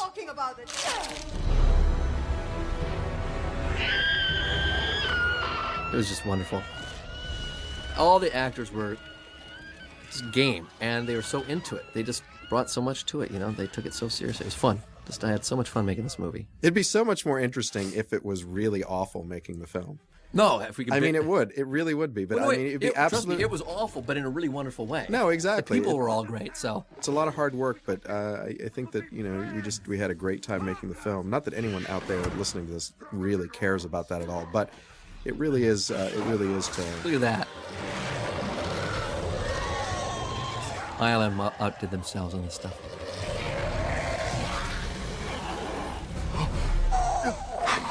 One of the, I think, the interesting inventions of the scene is the fact that the characters switch back and forth. It was key for me. And the reason for it is not for the transformations, because in fact, as you can see, the transformations are handled really quickly because we're not really interested in them in the scene. But At rather, this point in the movie, yeah. Yeah, but rather the fact that these two actors and these two characters get to face off as themselves and not as CG creations. So I think that it was a very effective tool and it worked out really well. That's why I came up with the invention of the moon. Right up front, I tried to establish that when the moon's covered, he turns into a human. When it is revealed, he goes back into becoming a werewolf. And that was, when I'm plotting out the movie and trying to figure it all out, I know I don't want to get to the third act and have, Hugh Jackman as a CG character and Richard Roxburgh as a CG character. I got to figure out how to get him in and out, because you want moments like this. And then the moments of the CG guys, it's a good blend. So Dracula is missing his finger there in that shot, and in the subsequent couple of shots. But if you're interested, when you watch this movie again and again, notice that that's the only time that happens. And we didn't want to spend the money getting rid of his finger on all those previous. Because we didn't think it was necessary. Because when you're watching the movie the first time, you're not watching it with that in mind. You don't think in reverse that way. But in fact, that is a continuity mistake, if you will. But we knew it going. Who wants to spend the money and the time getting rid of something that no one's ever going to notice?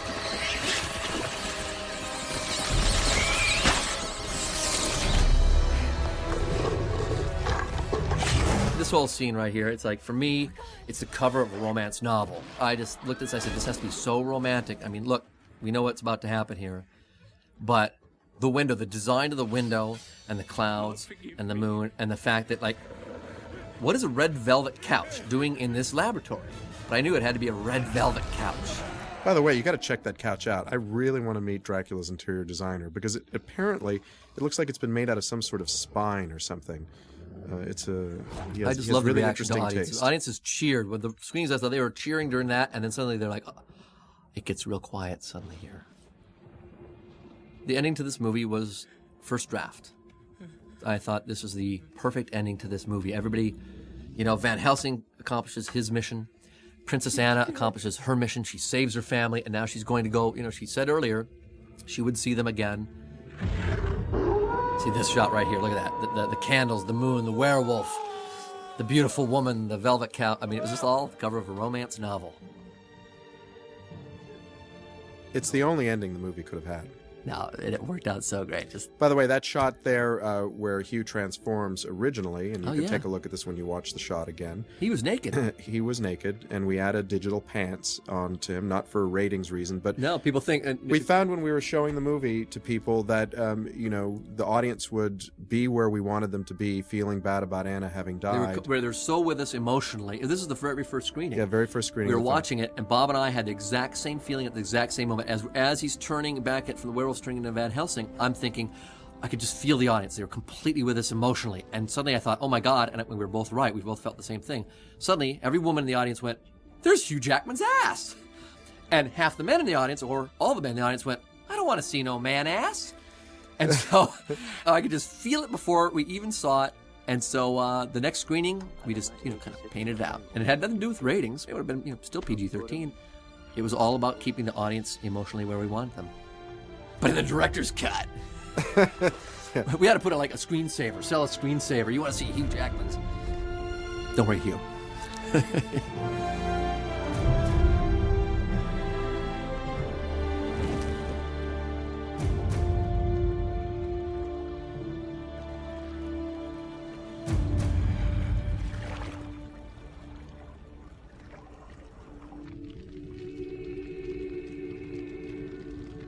Part of this is shot on a soundstage, and part of this is shot in a parking lot, and part of this is shot out at Palos Verdes, California. This is a real location. Everything is shooting in this direction is real location. That's real water. The sky has been changed.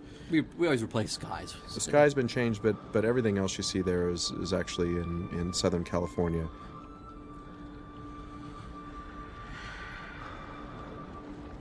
This is a very tricky scene, probably the hardest scene to deal with in the movie from a visual effects standpoint. Weta Digital did these shots. And the trick is that you want to tell the story, you want to understand, have some idea what's going on, but at the same time, you want it to be as vague as it possibly can. It's the only time I ever used the word subtle. No one's ever heard me use the word subtle. And this one, it had to be subtle.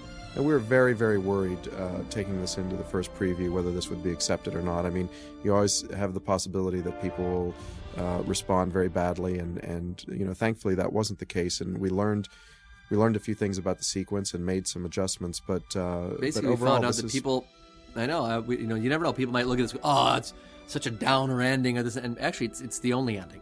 It was the perfect ending, and we have seen it now with a lot of audiences, and it was a worry. It was kind of a risk. I knew it. I mean, it sucks that Anna dies, because Anna's a great character, and it would be great if she could be kept around. But she's heroic, and she accomplished everything she ever wanted to accomplish. From a story standpoint, it's the only ending that you could possibly imagine. And let's be honest, were Van Helsing and Anna gonna settle down and buy a little house, and they're both adventurers. I keep hoping that Evie from The Mummy will show up with a book and bring her back, and she'll say a chant or two, and she'll be fine. But it never. Every time I watch it, it never happens.